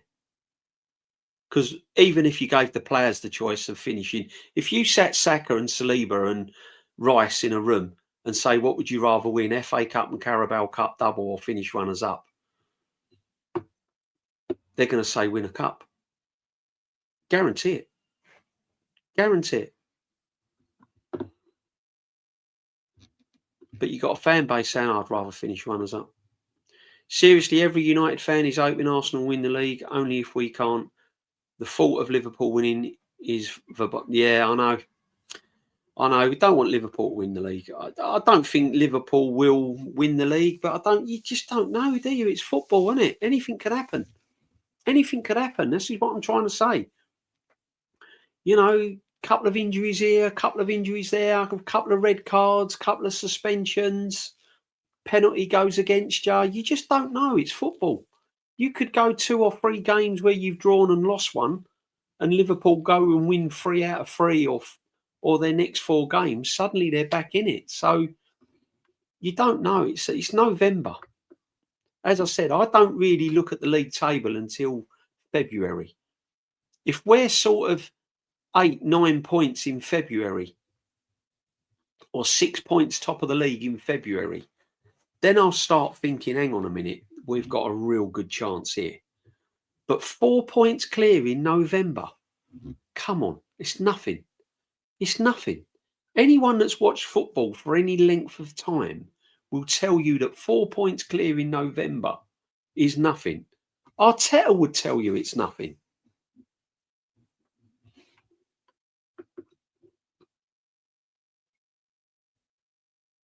There you go.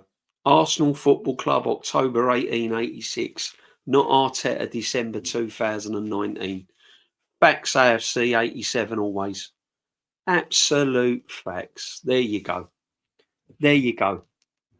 There you go. Massive. Absolute massive.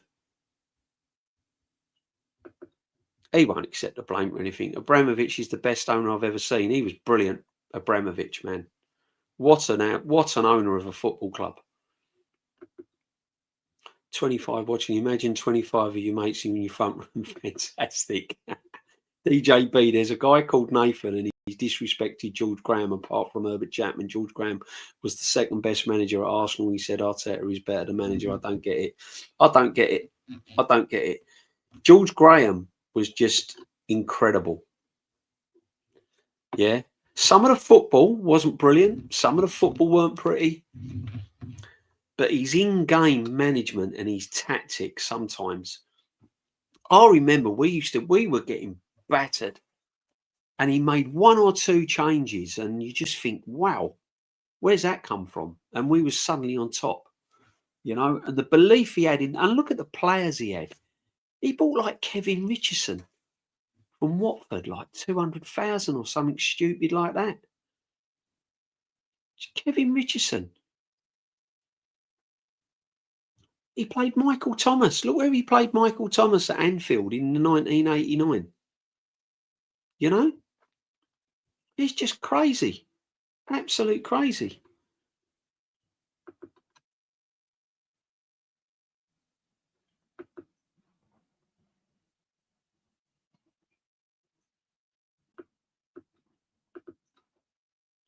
What's going on with this chat, DJB? You're getting too much attention. Oh man, I don't like a lot of attention. You know that. Can't believe what Guna Therapy is saying. Well, believe it. Believe it. To him, Arsenal was born in 2019. It's true what AFC always said. That's it. That is it. That's when life began for a lot of these fans. 2019. Everything before it is mocked, disrespected. Tony Adams, the greatest ever captain of this football club, or one of them, behind Frank McClintock. Right, greatest ever captain of this football club, said that Odegaard wasn't a captain, didn't quite have the qualities, and he got absolutely slated. Absolutely slated. You know? As I said, what they don't realise is when this football manager leaves this football club, and he'll either leave on his own term or he'll get pushed out the door, but he will leave. He won't be here forever. When he leaves and he joins another football club and they meet us in the Champions League or a European Cup or whatever, or an FA Cup or whatever, he won't give 2 flying Fs about this football club. He won't give a damn. As soon as he walks away from this football club, he won't give 2 thoughts about this football club.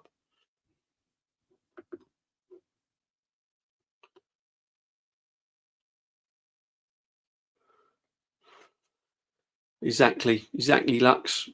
Gooners therapy, I can't lie, I think you need help, mate. Toxic positivity, dysfunctional emotional management without the full acknowledgement of negative emotions. That's too educational for someone like him to read, Lux. He won't understand what that means. He won't have a clue what that means. They'll all be running around AFTV after the game Sunday, get their little moment of fame. Come on, let's all run round. Let's all get round there. They'll all be running around IFTV, giving it all, look at me. You know what I mean? Crazy, mate. Absolute crazy. First Ashes test. Yeah, I'll be there, man. Gonna watch a bit of the Ashes. Luxy, 100%. They can't accept reality, so they mask it to make themselves feel better. They live in hope. They're hoping that everything is right. And they're all, I told ya, you got it wrong. No. Arteta's the greatest. I hope he does. I hope he wins a trophy. Of course I do. We can't lose. We're going to be jumping with joy anyway. We can't lose. We're going to be over the moon that Arsenal have won the Premiership or the Champions League or the Carabao Cup or the FA Cup. So we're going to be jumping with joy. And if he wins nothing and the owners sack him, we're going to be jumping with joy as well. So it don't matter, does it? We can't lose.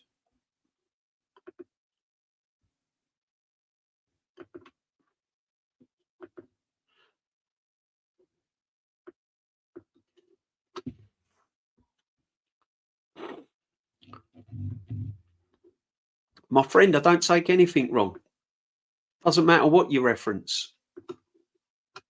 Honestly, no disrespects, but I've got my opinions based on history and based on going to a lot of the games, fighting on the terraces, fighting at away games, being there, done it, everything. Home, away, over land and sea, Europe, everything. Been there, done it, seen the T-shirt, worn it. Time and time and time again. Yeah? So I base my facts, what I see on the football field and what I see factually in front of me. And what I see in front of me is a manager that gets there and fouls. And that's why I'm sitting on the fence. And until we win anything, I'm being cautious. And there's nothing wrong with being cautious when you've been kicked in the bollocks many times, is there? Do you know what I mean? If he'd go into this season that had won premierships and FA Cups and Champions Leagues, then I'd be going into this season with a little bit more hope and a little bit more confidence. But the fact that he's fouled badly, because winning nothing is failing, whether you like it or not. It's failure to the football players. The football players would admit themselves that it's failure. They'll say it's progress, and I agree with them, but it's failure ultimately. Until he actually wins something, I'm going to be sitting on the fence and I'm going to be cautious. And I can't tell you what's going to happen at the end of the season. I would like to think that we can win something. I would like to be positive and we think we can win something. And I am confident we can win something. But until he does, I'm not putting him above George Graham and Arsene Wenger. And if anyone else does, they're stupid. Okay. Deluded, Dan. Oh, sorry, positive, Dan. Sorry.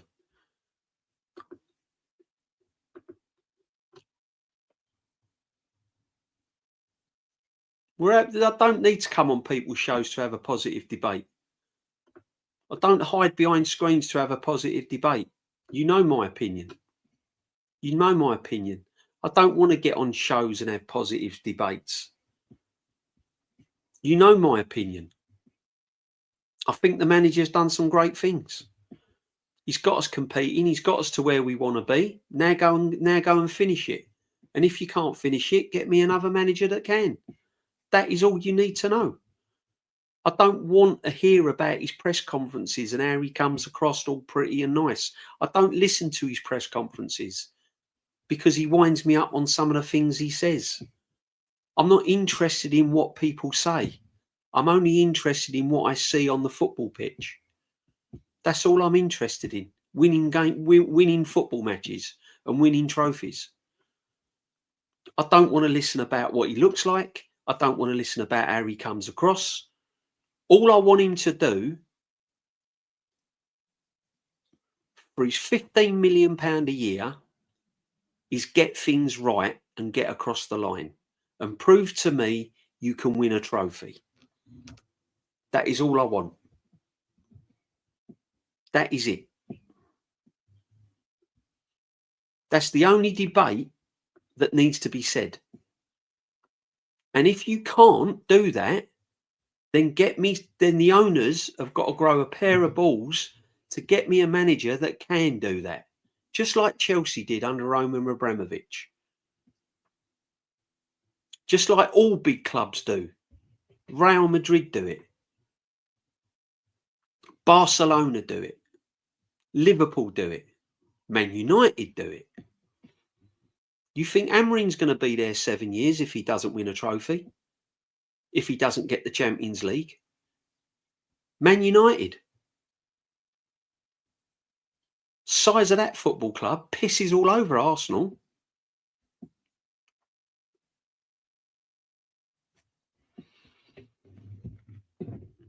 Huge club.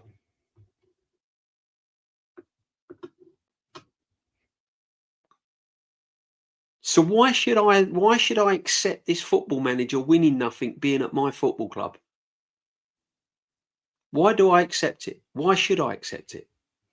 When I'm paying £1,700 a year to go and watch them. Season ticket.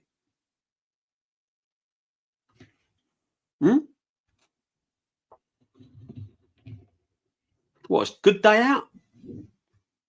Have a bit of fun? No. Get me a manager that can win a trophy. That's all I want.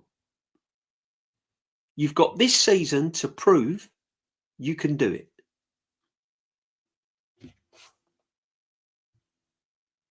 You've got the players, you've got the squad. Don't want to hear about injuries. Don't want to hear about PGMOL. Don't want to hear about footballs. Don't want to hear about the wind. Don't want to hear about the rain. Don't want to hear about pitches. I want trophies.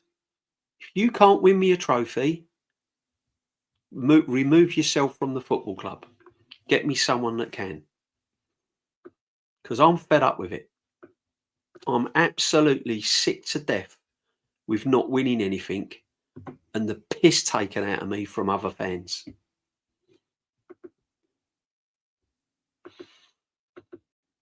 So there's no debates. That's my debate in a nutshell. Don't need to come on a show to say and speak to people that don't know the history of my football club, that couldn't name any players that played in the cup finals in years gone by. Yeah. I don't talk to people that knows nothing about this football club.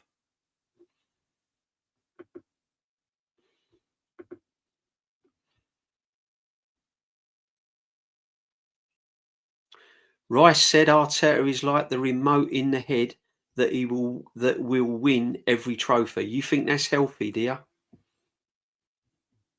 Like a remote in his head that will win a trophy. Well, Declan Rice's last trophy was with West Ham.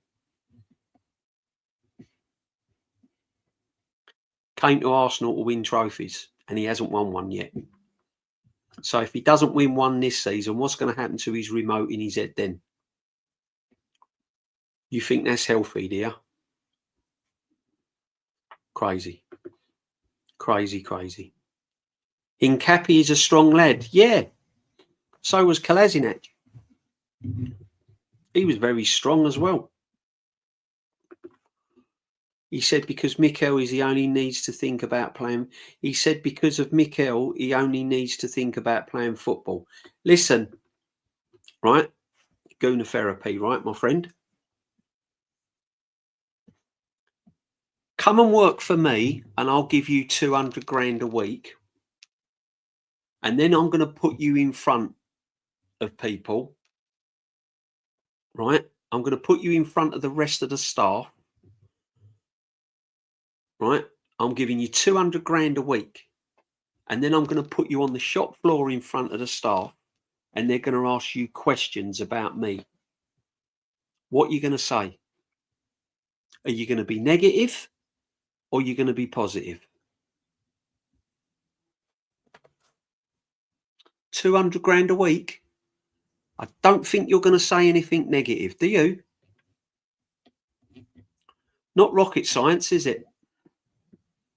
You need to think logically. And then you might see Arsenal differently.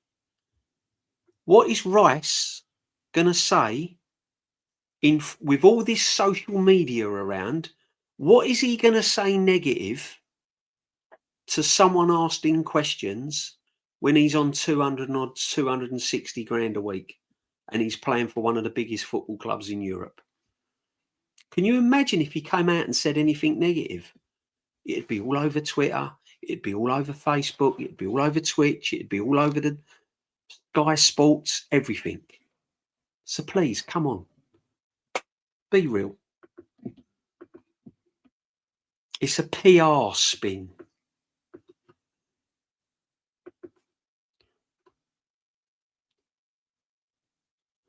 Do I see a bit of George Graham in Arteta? Do I see a bit of George Graham in Arteta? Graham in Arteta? Shouldn't it be the other way around? No, I don't. Because George Graham won trophies and doubles. And he won in Europe against one of the best European teams at the time. Yeah. So I don't see Arteta in him yet. No.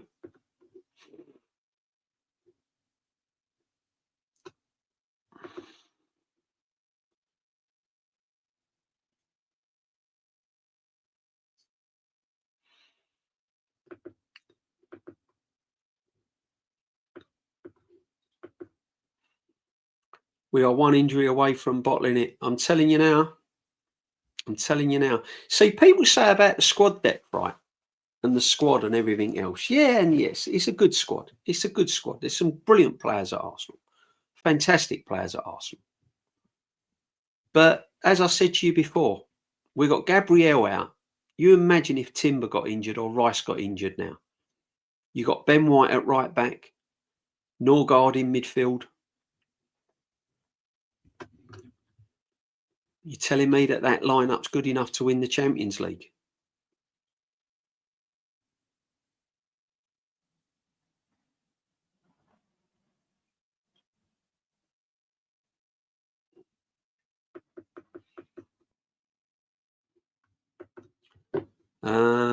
Recommended, but wouldn't you agree that saying we're going to be 4th or 5th in the summer, that was absolute bollocks? I'm sorry.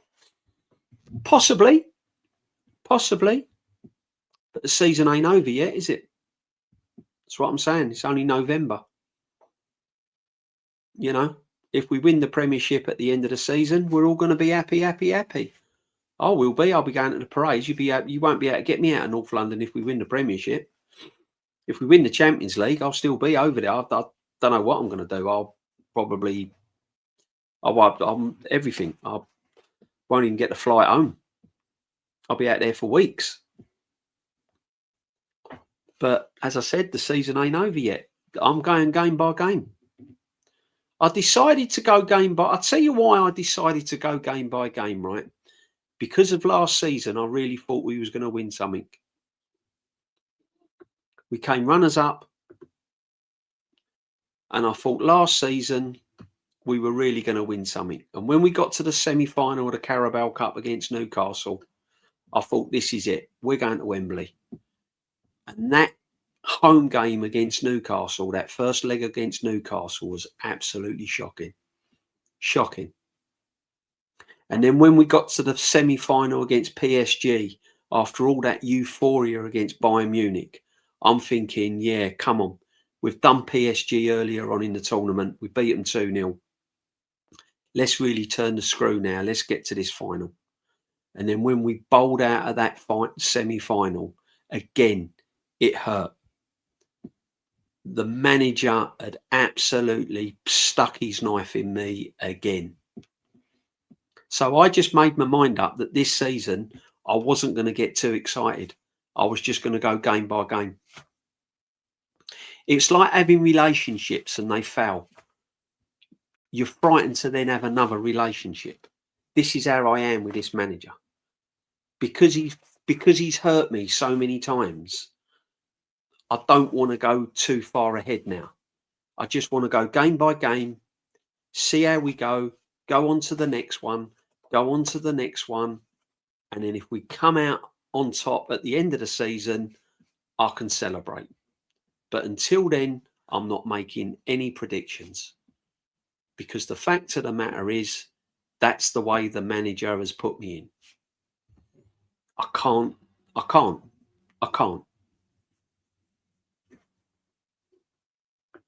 Because there's more evidence of failure with this manager than there is success. There's evidence of improvement. There's evidence of some good times. But ultimately, getting over the line in big games, and I mean big games, getting over the line, the evidence of failure outweighs what he's done.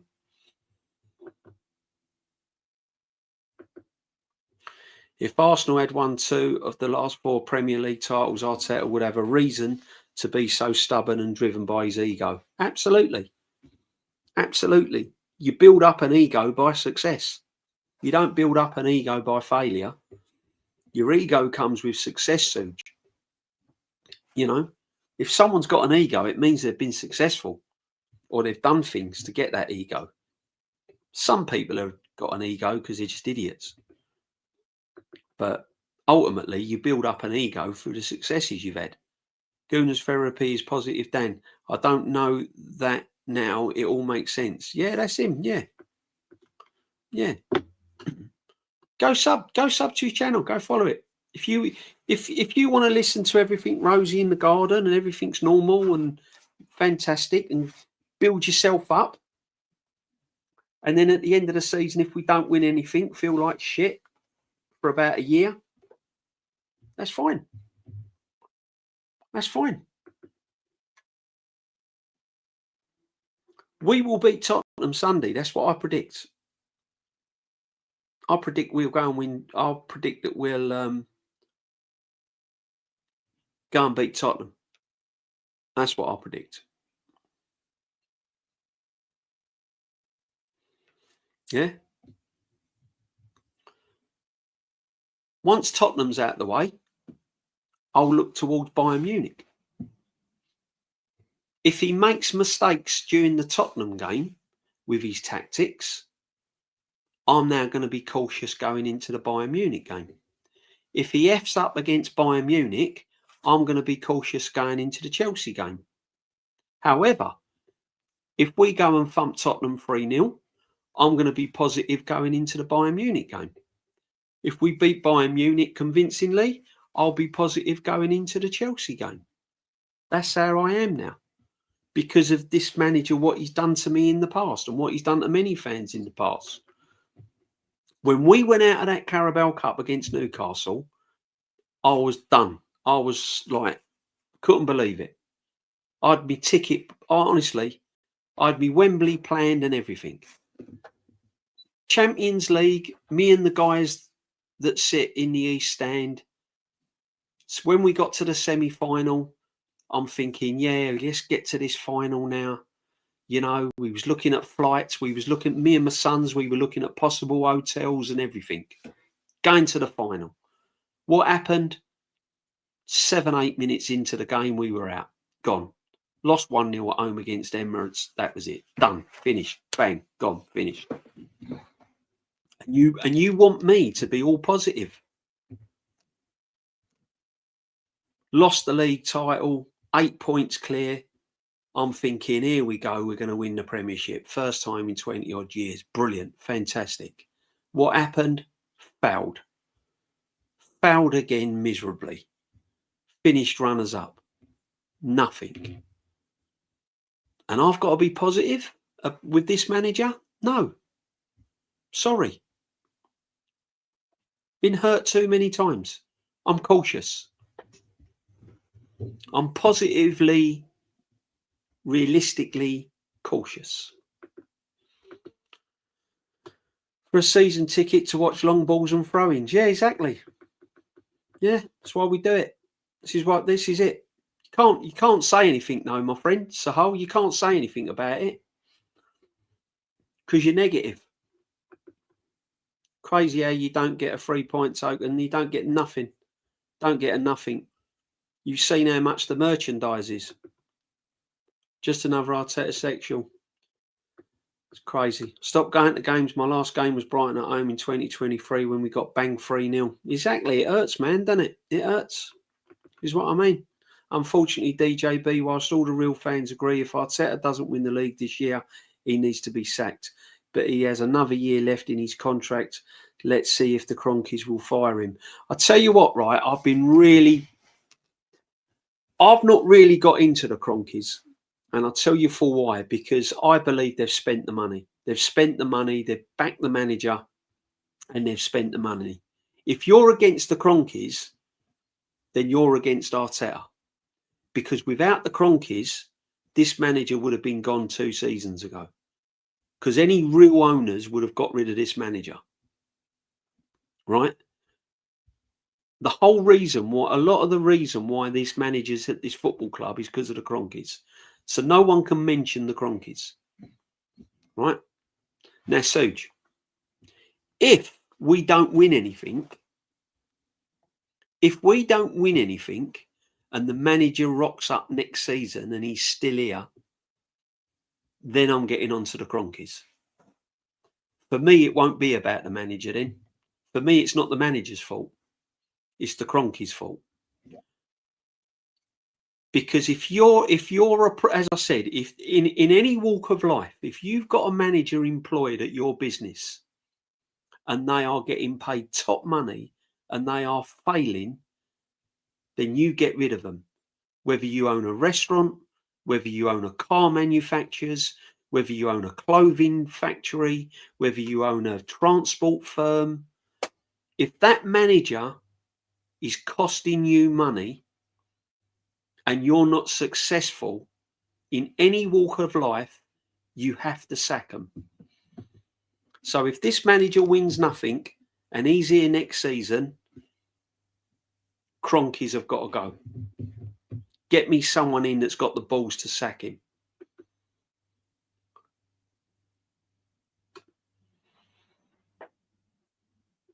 Yeah, exactly. I know, my friend. I know, but you can't listen. You can't mention anything. You can't ever say. You just got to pay your money and put up with it.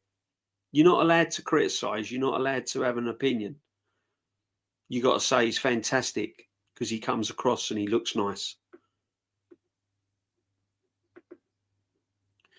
Yeah, facts, DJB. Ego and Stricto don't have a clue about our club. They disrespect history. Listen, at the end of the day, we're all Arsenal fans.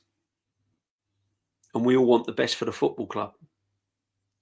But when you start disrespecting the history of the football club and you don't really understand how the football club was built and the foundations it was built on, and the only thing you see is Arteta, then it's going a sad, sad way. Sad way. Suj, I said multiple times, Arteta will leave on his own accord, in my opinion, out of shame for the tens of millions taken next summer if he doesn't win the trophy. I don't think he will, Johnny. One thing with this football manager, Johnny, that you've got to realise, if you study his personality, He's too stubborn and he's too proud to walk out the door. And the fact that he's getting £15 million a year, I don't think he will. He honestly believes that he's the top man. If you only look at his body language and his persona, he thinks that he's in the bracket of Ancelotti and Pep. He actually thinks that. He thinks he's Zidane and Ancelotti and Pep. He talks and he acts as if he's won countless of trophies.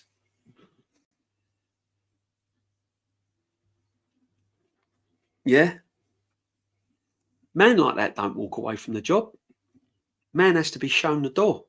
That's the only way you get rid of this person. You got, if he doesn't win a trophy, he gets shown the door. He has to be sacked. It's the only way to get rid of him. Guys from Canada talking about football, cutting in Kenny and Jez and the panel shows. It's embarrassing. Yeah. Well, there you go. There you go. I'm seriously thinking of not going on channels now. I'm sick and tired of it. I'm sick and tired of them. They want to debate with me? Talk to me at the football match. Oh, they don't go. Sorry. Talk to me at the Emirates. Come and meet me at the Emirates and talk to me at the Emirates. No problem at all.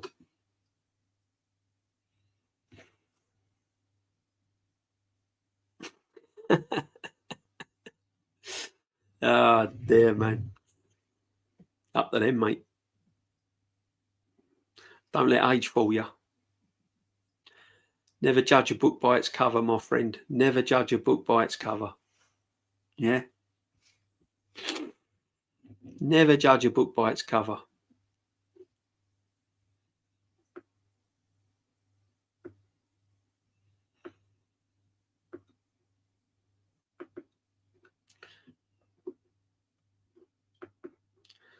I mean, I just want us to win trophies. I'm just fed up with it. Honestly, I'm fed up with it. If we don't beat Tottenham Sunday, man, then we're gonna be in serious trouble. Because if we lose on Sunday, that's gonna really put us on the back foot. That will really put us on the back foot going into the games against Bayern Munich and Chelsea.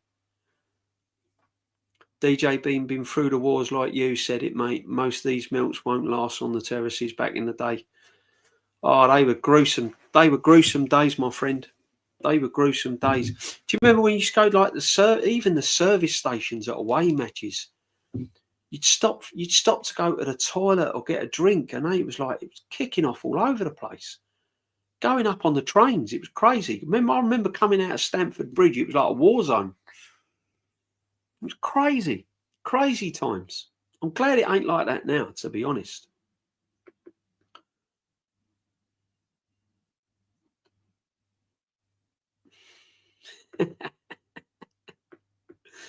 Oh, dear, my friend. Do you know what? They're Arsenal fans. You know, I can't do it. I just don't matter how much. I can't do it amongst my own men. I can't do it. It's just how our old fans are. Proper old Arsenal fans like myself. We don't fight amongst our own fans. You just don't do it. You'll have arguments with them and all of that, but you just don't do it. You're all together. You're all as one. Whether you agree with them or don't agree with them. You're a proper Arsenal fan. You just don't do it. You might have like banter and war of words, but you don't have standoffs and like fists and all that. Not against fellow Arsenal fans. It's just not in proper Arsenal. It's just not in my nature. I've had loads of rows with Arsenal fans verbally in the pub after the games, in the terraces, outside the ground. But you shake hands and walk away after because they're Arsenal fans. You know, whether you agree with them or not, it's what you do. It's what you do. You're red and white. You're Arsenal fans, and it don't matter. It don't matter what your views are. You just don't lower yourself to actually physically punch another Arsenal fan. You just don't do it. I wouldn't do it. Yeah, have debates. Have like heavy debates. Do you know what I mean? Tell one another to F off or whatever you want to do, but you don't have physical battle, not with Arsenal fans. Because when you're fighting amongst yourselves, that's when it's stupid. That's what upset me on the terraces when when they wanted Arsene Wenger out. I was watching Arsenal fans fight amongst one another. It was upsetting. Because we fought on the terraces for our club. Back in the day when you're standing on the North Bank and you got the ICF letting off smoke bombs and flares and they're running riot all over the North Bank. They were dark days, man. You know, when we went up to Burnley, I remember going to Burnley and we was in a pub in Burnley, in the away fans pub. And like a load of Burnley fans come in and they were throwing bottles and glasses and all sorts across the bar. It like really kicked off.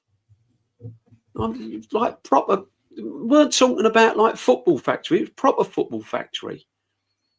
You're walking down the road in Millwall and places like that. You know? So the last thing you want to do is fight against your Arsenal fans. You just don't do it. You just don't do it. It's just it's just ingrained in you. It's just something you just don't do. That's a fact, guys. That's a fact. That's nothing to do with a football club. That's nothing to do with Arteta. That's nothing to do with the players. That's terrace rules. That's terrace rules. If you don't know the terrace rules, then they're just set in stone. Simple as that.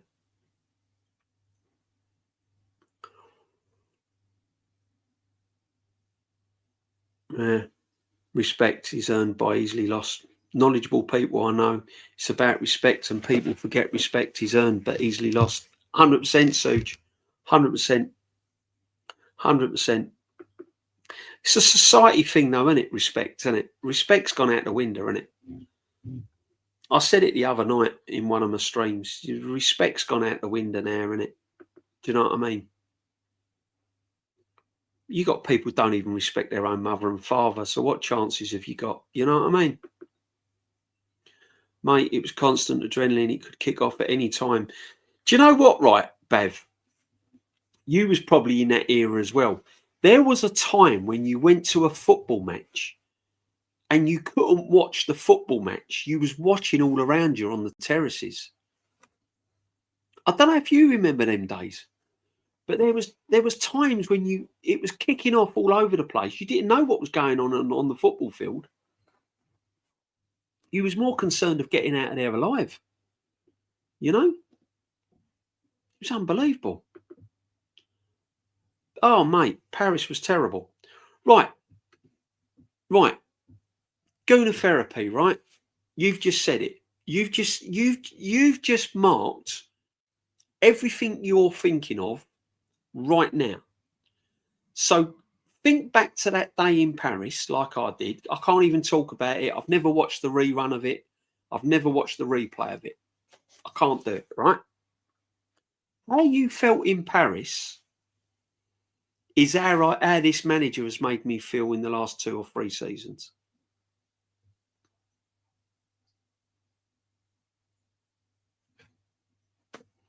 Newcastle Carabao Cup. I felt exactly the same in Paris. PSG semi-final, Champions League last season. I felt exactly the same as I did in Paris. 8-point lead, thinking that I was going to win the Premiership. Lost. Felt exactly the way I did in Paris. And now you know why, right? Because you've just said it. You've just come on here and said it. That really hurt. Well, how this manager has made me feel, and how you should feel if you was in Paris and this manager has fouled in big matches, you should be feeling the same. So why all of a sudden you think the sun shines out of his backside? That's what I can't understand. You've experienced Paris and the hurt, but now you don't feel the same way when you lose Carabao Cup semi-finals. You don't feel the same way when you got beat by PSG in the semi-final because it's Arteta. That's the difference, my friend, between me as an Arsenal fan and you. Chat, do I need to say any more?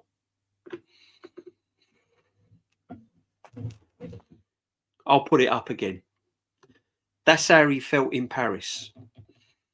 But because Arteta's in charge of Arsenal, he doesn't feel like that in the Carabao Cup.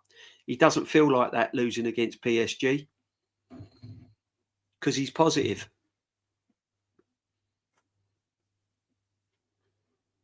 But if he's a proper Arsenal fan and he is positive, he should be feeling like that whether Arteta's in charge or not, by not getting over the line in big moments. I say no more. The proof is in the pudding. I feel hurt every time we lose big matches. And if it was George Graham in charge, whether it's Arsene Wenger in charge, I still feel the same. Arteta's in charge, no credit in the bank, hasn't won major trophies. I'm hurt. I'm cautious. And until he actually does it, I'm still hurting.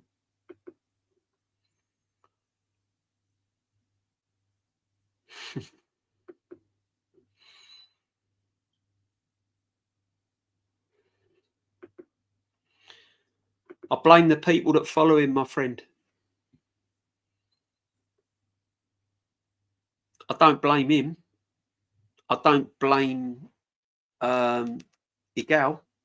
Igal's all right. Igal's no problem.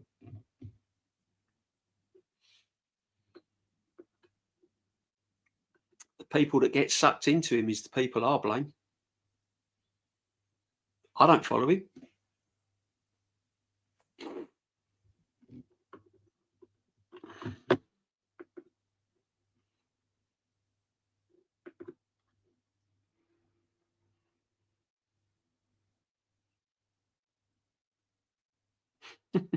Bad Ripper.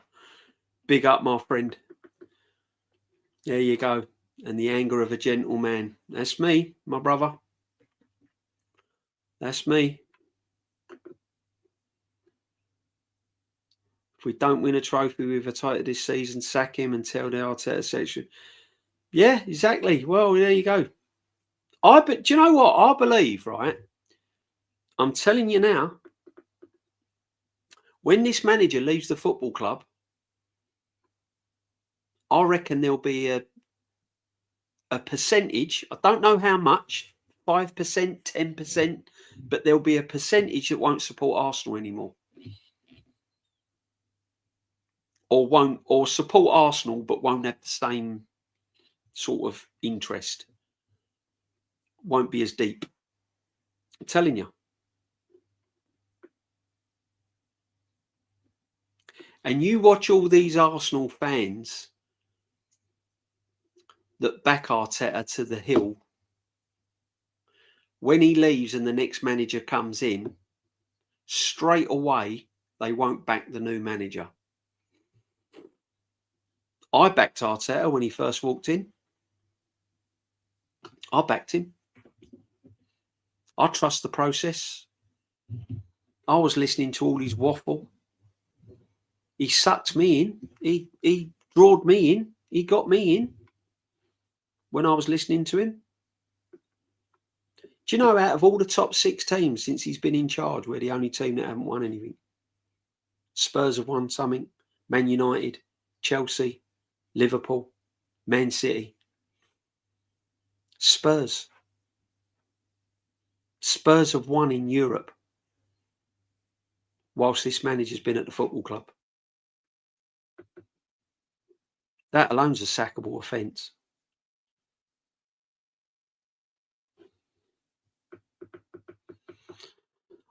Andrew, I'm hanging on to the fans that are united.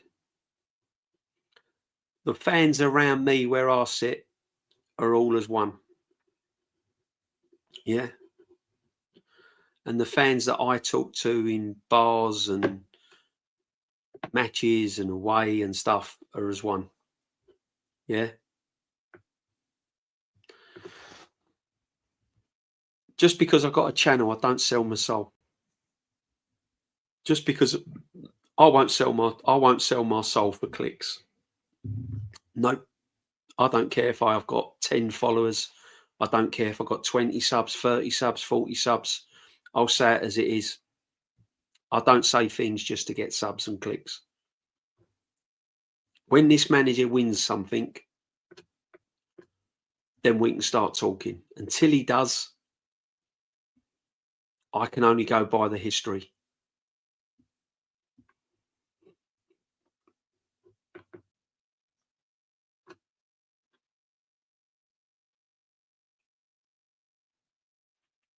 Yeah, it don't matter, man. Don't bother. Family's Arsenal through and through. Exactly.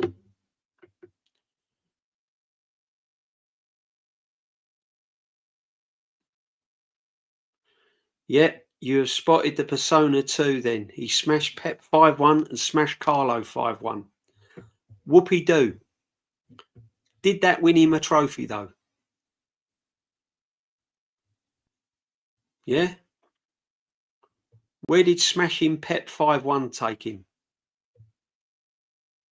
Where did smashing Carlo take him 5-1? What happened at the end of that? Oh, he won nothing. Yeah?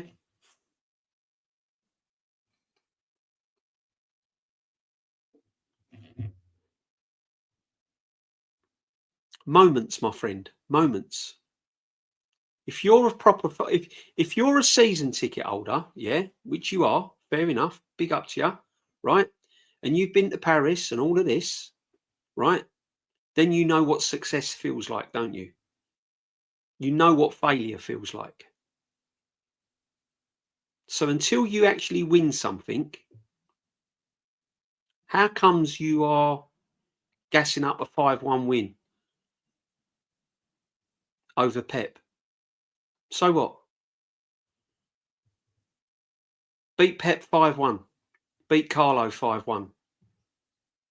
Now ask Pep to put all these medals and all these winning trophies on the table, and ask Carlo Ancelotti to put all these medals and all these trophies on the table, and ask Arteta to put all these winners' medals and trophies on the table.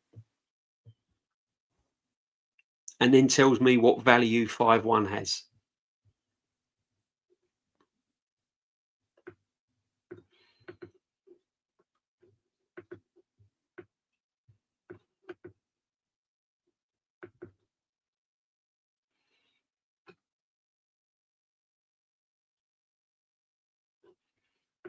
Oh, I see. I backed every manager, including Emery, until he lost the Europa League final. Oh, I see. Right, okay. Both in a week. I was screaming for his head.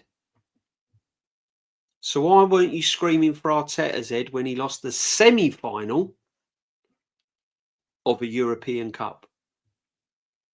Didn't even make the final, lost the semi-final, but you're backing Arteta, but you wanted Unai Emery sacked for losing a final.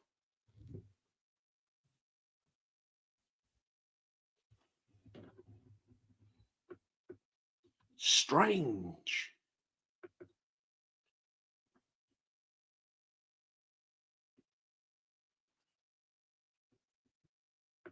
Yeah, you say the right things, you get the gig.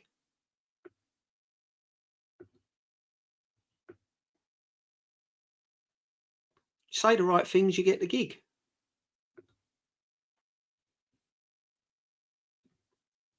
I'll tell you what, right? I could have started up my channel, and I could have said everything beautiful and everything positive, and not had a balanced view on anything. I'd have about 10k subs now.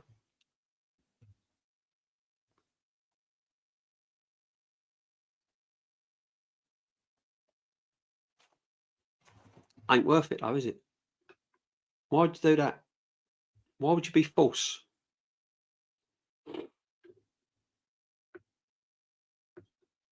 But we won the Pep 5-1 Cup final and the Carlo 5-1 Cup final.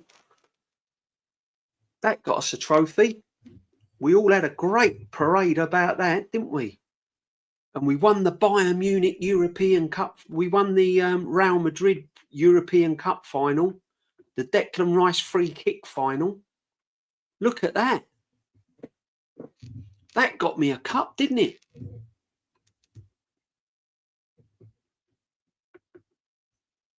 I just can't get my head around a guy that's been to the European Cup final, felt the hurt of that, but is happy to put up with this manager losing semi-finals, quarter-finals and bottling titles.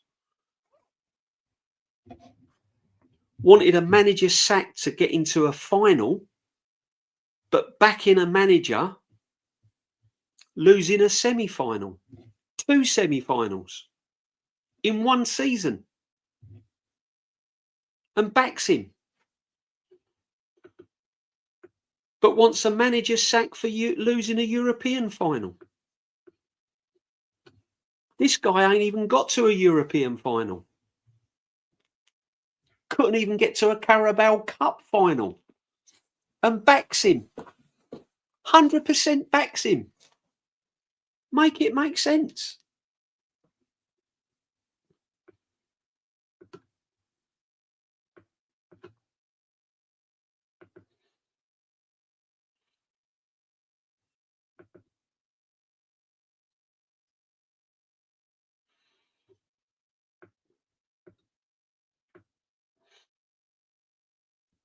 Crazy.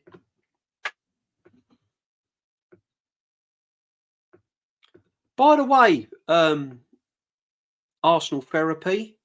About an hour and a half ago, I asked you, when you've come up with a comment about how Saka's improved, I asked you to come up with the amount of goals he's scored and the assists he's got in the last 2 seasons. Put it in the chat.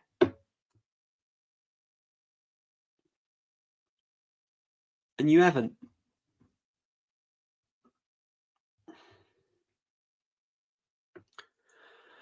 Oh, well, never mind.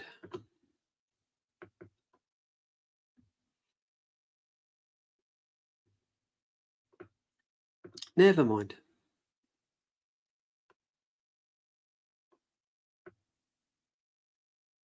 As I said, people have choices. They either put up with mediocrity and winning nothing, or they put up with a manager that kind of comes across all right, looks all right, you know.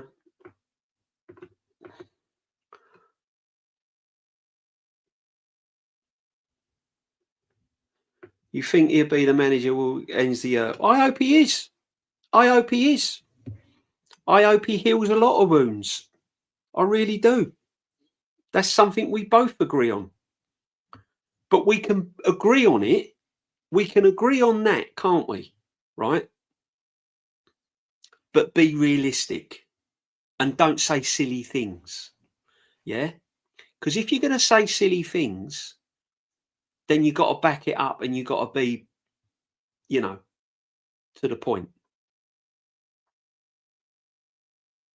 But when you're coming out with facts like he's the best manager in the world and he's one of the top best 3 managers, and you're coming out with, I wanted Unai Emery sacked when he lost the European final, but you're happy to back this manager after losing 2 semi-finals, one of them being a Champions League semi-finals and a Carabao Cup semi-final, and bottling the Premiership.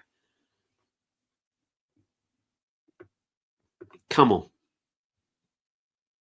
Yeah? Oh, you were talking about Paris last season. Oh, I thought you were talking about the European Cup final. There you go. What more can I say? Well, I'll tell you what, if you want to know what pain is really like at a football match, you should have been in Paris at the European Cup final. That's real pain. And if you was in pain after losing that cup semi-final, you wouldn't be loving this football manager as much as you do. You'd be very cautious. And every time he gets it wrong, you'd be calling him out, wouldn't you, for the sake of your football club? Because whilst everyone's thinking it's all rosy in the garden, by the way, I've not even touched on the wage structure at the club. They're off the scale. The next manager that walks into this football club, the wages are off the Richter scale. That's why we can't sell players, because no one wants them. That's another level. We won't even talk about the mess he got into with Edu and the crap signings he made there and the money he's wasted before Berta came in and got him out of jail. We won't even go down that route, because let's be honest, the only reason why we've got half the decent squad we've got is because Andre Berta was employed. Otherwise, we'd have had to put up with years of the mess of Edu and Arteta.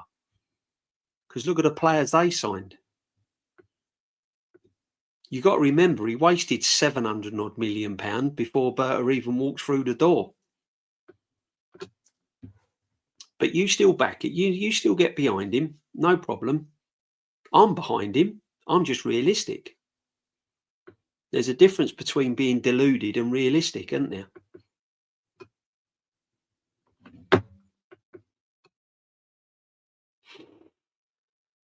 Oh, well, let's wait and see. Just back from a Hellstrom playing a Hydro in Glasgow. Lizzie Howell must be one of the best singers on the planet. Easy. Not sure what music you like, DJB, but if you like rock, give them a listen. I will do, my friend.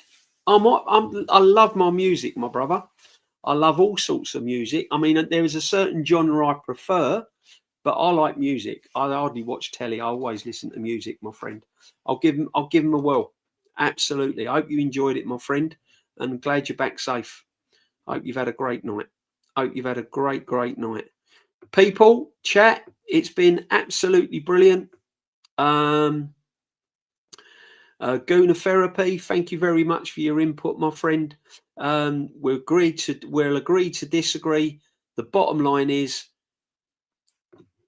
as long as Arsenal win something, we'll all be happy. Johnny D as ever.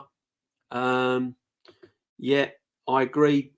DJB, we desperately needed Berta. Absolutely. Arteta wasn't good enough at spotting class players. Awful. Millions of pounds wasted. Look how many seasons have been wasted with his signings. Look what we could have won. Look what we could have won if Berta was in place earlier. But again, this manager gets away with it. People forget the past. They forget about the crap signings and the money he's wasted over the years and what we could have won. Yeah. People don't want to mention that. They only see this season. And it's not. So stop, pack it in and stop talking crap. It is not the best squad in the world, and it is not the best squad in Europe. It's got a chance of winning trophies, but it's not pound for pound, player for player. It is not the best squad in the world. There are many players in other teams would walk into this team. Haaland is one of them. Yeah? That's straight off the bat. So just pack it in, be realistic, and stop damaging this football club.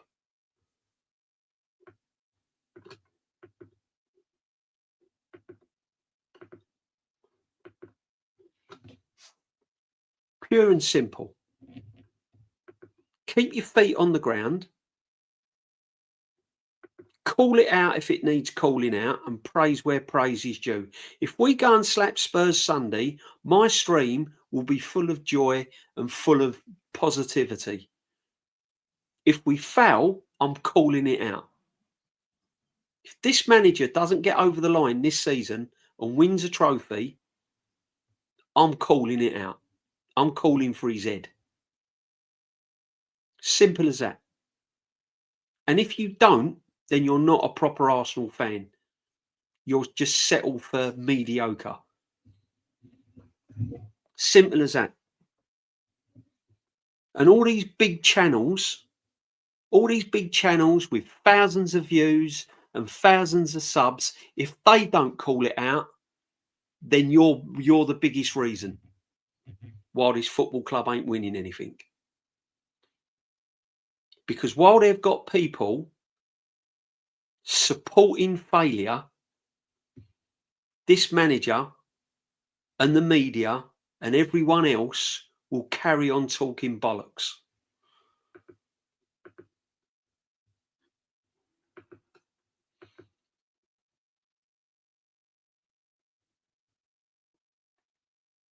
He ain't going to be at the club 30 years, so we ain't going to know, are we?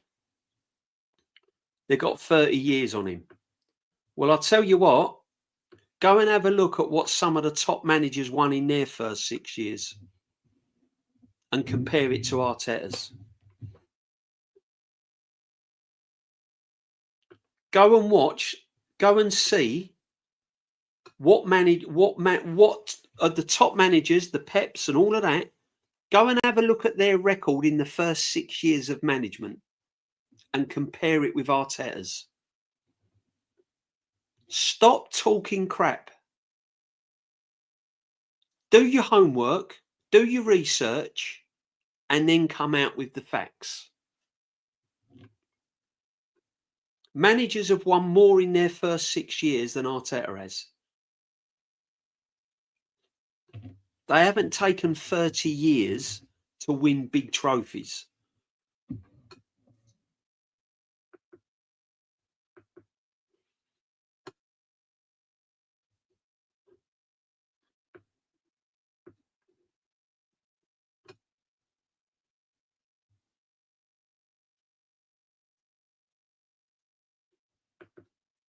Jesus was when we bought him and would still be clear of Isak if he wouldn't have been injured.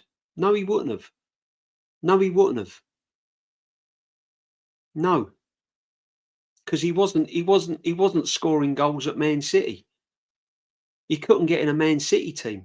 That's why they sold him.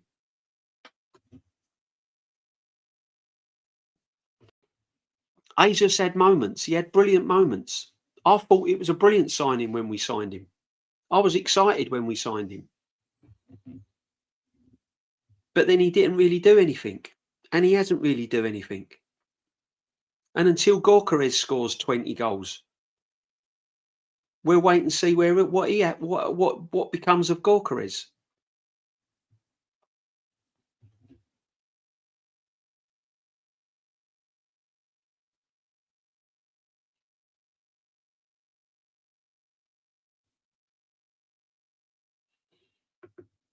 Yeah, no problem, my friend. I'm happy for people to disagree with me. I don't want people to agree with me. That's fine. You just carry on. You carry on saying. I'm sure if you carry on saying the right things, you'll get a gig on AFTV, and your channel will fly, my friend. Good luck to you, my buddy. Yeah, bless up. Stay safe.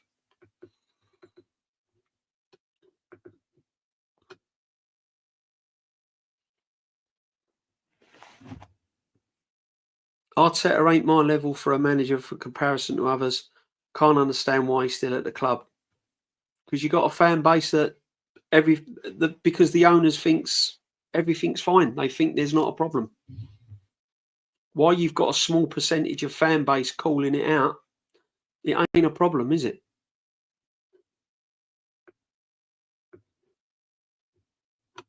Do you know what, right? Before I go, if we win nothing next season, you've got fans here that will turn around and go, well, it depends how we lost.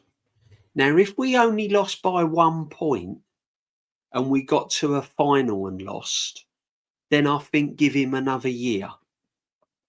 No. What about the years before that? A loss is a loss. Why should we have a manager at a club that nearly won? We're not called Nearly FC, are we? We're called Arsenal FC. Yeah? And as I said to you before, you can give all the contracts in the world to players. If these players don't win a trophy, they're gone. They're off. Ta-da, cheerio. They're gone. None of these players, if they don't win a trophy, are going to stay at this football club. Whether they're on a 5-year contract, a 10-year contract, a 3-year contract, doesn't matter. If they're not winning trophies, they are moving on. Simple as that. That's facts. Saka will move on. Saliba will move on. Rice will move on. No matter how many interviews they give, no matter how much they blow up the backside of the football manager, if they're not winning trophies, they are moving to another football club. Because being a footballer is all about winning trophies. It's not about coming second. It's not about missing out by 1 point. It's not about nearly being there. It's not about getting to a final. We just had a fan on that said he wanted Unai Emery sacked because he didn't win a European Cup final. But if we only lose the Premiership by 1 point and still lose, they want him here another season. Can you make it make sense? I can't. Oh, look, Saka had a 20-goal season in 23-24. What's he done since then? You said he's improved. So if he scored 20 goals in 23-24 season, 25-26 season, he should be getting more than that, shouldn't he? If he's improved. Not less. If you improve, you should get more, shouldn't you?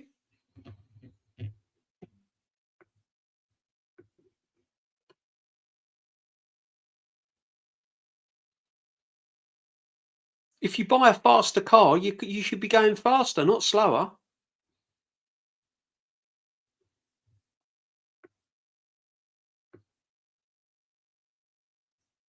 So there you go. We'll see.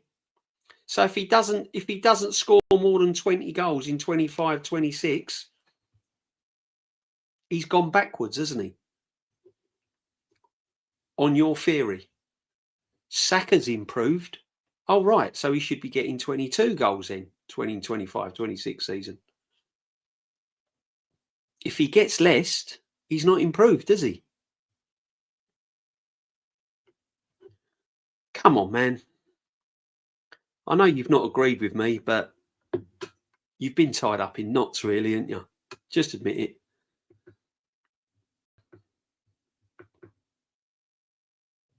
Zero assists, exactly. He's balling out for England.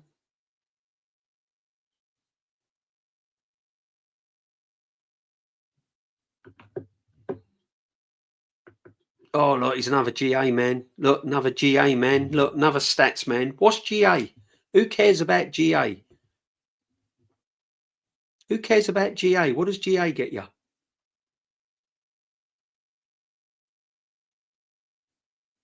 GA means nothing. It's about scoring goals and assisting. Doesn't mean a thing. You can have one-on-one. You can have one-on-one with a goalkeeper, put it wide, but your GA is good.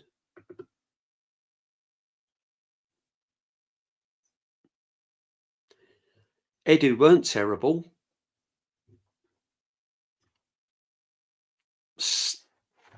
Edu weren't terrible just on his own. They were a partnership. They were both terrible. The manager and Edu.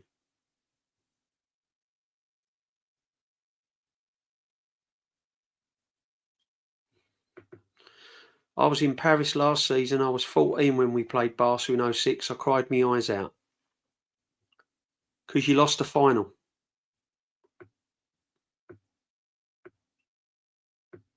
So your hurt in 06 as a 14-year-old has completely changed in 2025.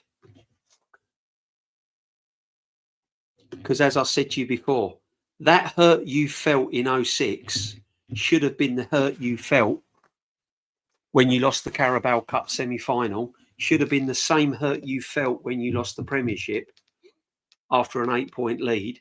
And it should have been the same hurt you felt when we went out against PSG. If it was, why are you still backing the manager? Why aren't you apprehensive about this football manager?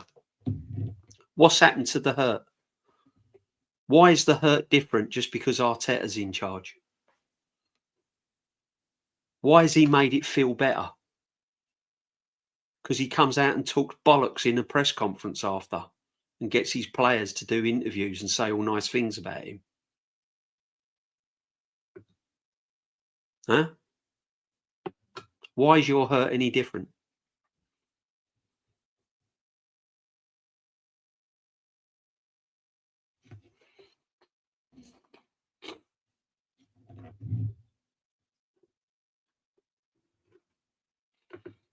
No, they don't start now. Havertz won't start over Gyökeres. Ben White don't start over Timber. Saliba weren't he signing. It was Unai Emery signing. Yeah.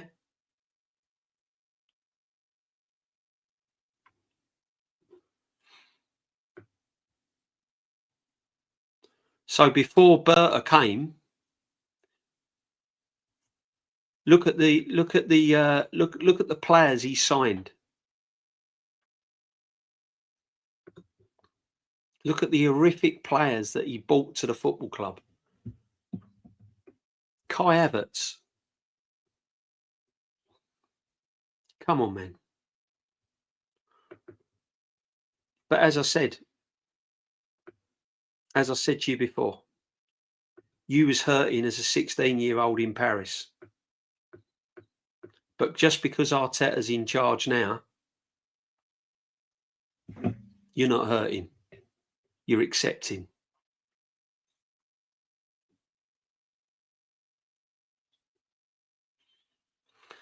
Yeah.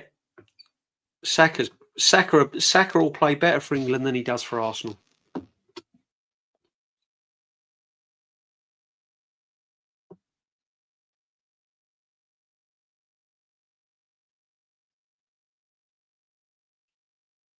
So we'll see. We'll see. But I hurt in Paris when I was 16, and I hurt when we went. Yeah, I was really hurting. But I don't really look out. I don't really hurt now because Arteta's in charge and I like him, so the hurt's less. I'm hurting all the time. Every time we fail, it hurts. And when this manager gets it wrong, it hurts. If he gets it right, it will make me feel better. We'll see. But anyway, people, big up my friends, big up everyone in the chat. You've been absolutely, every single one of you, all of yous. Tyrell, Lynch has been in, Guna Therapy, Johnny Dark, Lux has been in, Suge, all of yous, Binks, the whole lot of yous guys. Big up to every single one of yous. Bless. Thank you very much. Make sure you smash a like on the stream. It does help. And go and sub to everyone that's been in the chat. Go and sub to them. Make sure you show them some love. Guna Therapy, Tyrell, they're all in there. Go and show them some love. Make sure you sub smash the likes, and stay safe, stay warm. Come on, you Gunners. Let's go and beat Spurs, please. Please go and beat Spurs, because it's going to be hell on earth if we don't beat Spurs. So come on. Even a draw will be failure. £1 billion spent, best squad in Europe, best manager in the world. If we draw against Spurs, I suppose some people will accept it. Me, that'd be a disaster. Good night, everyone.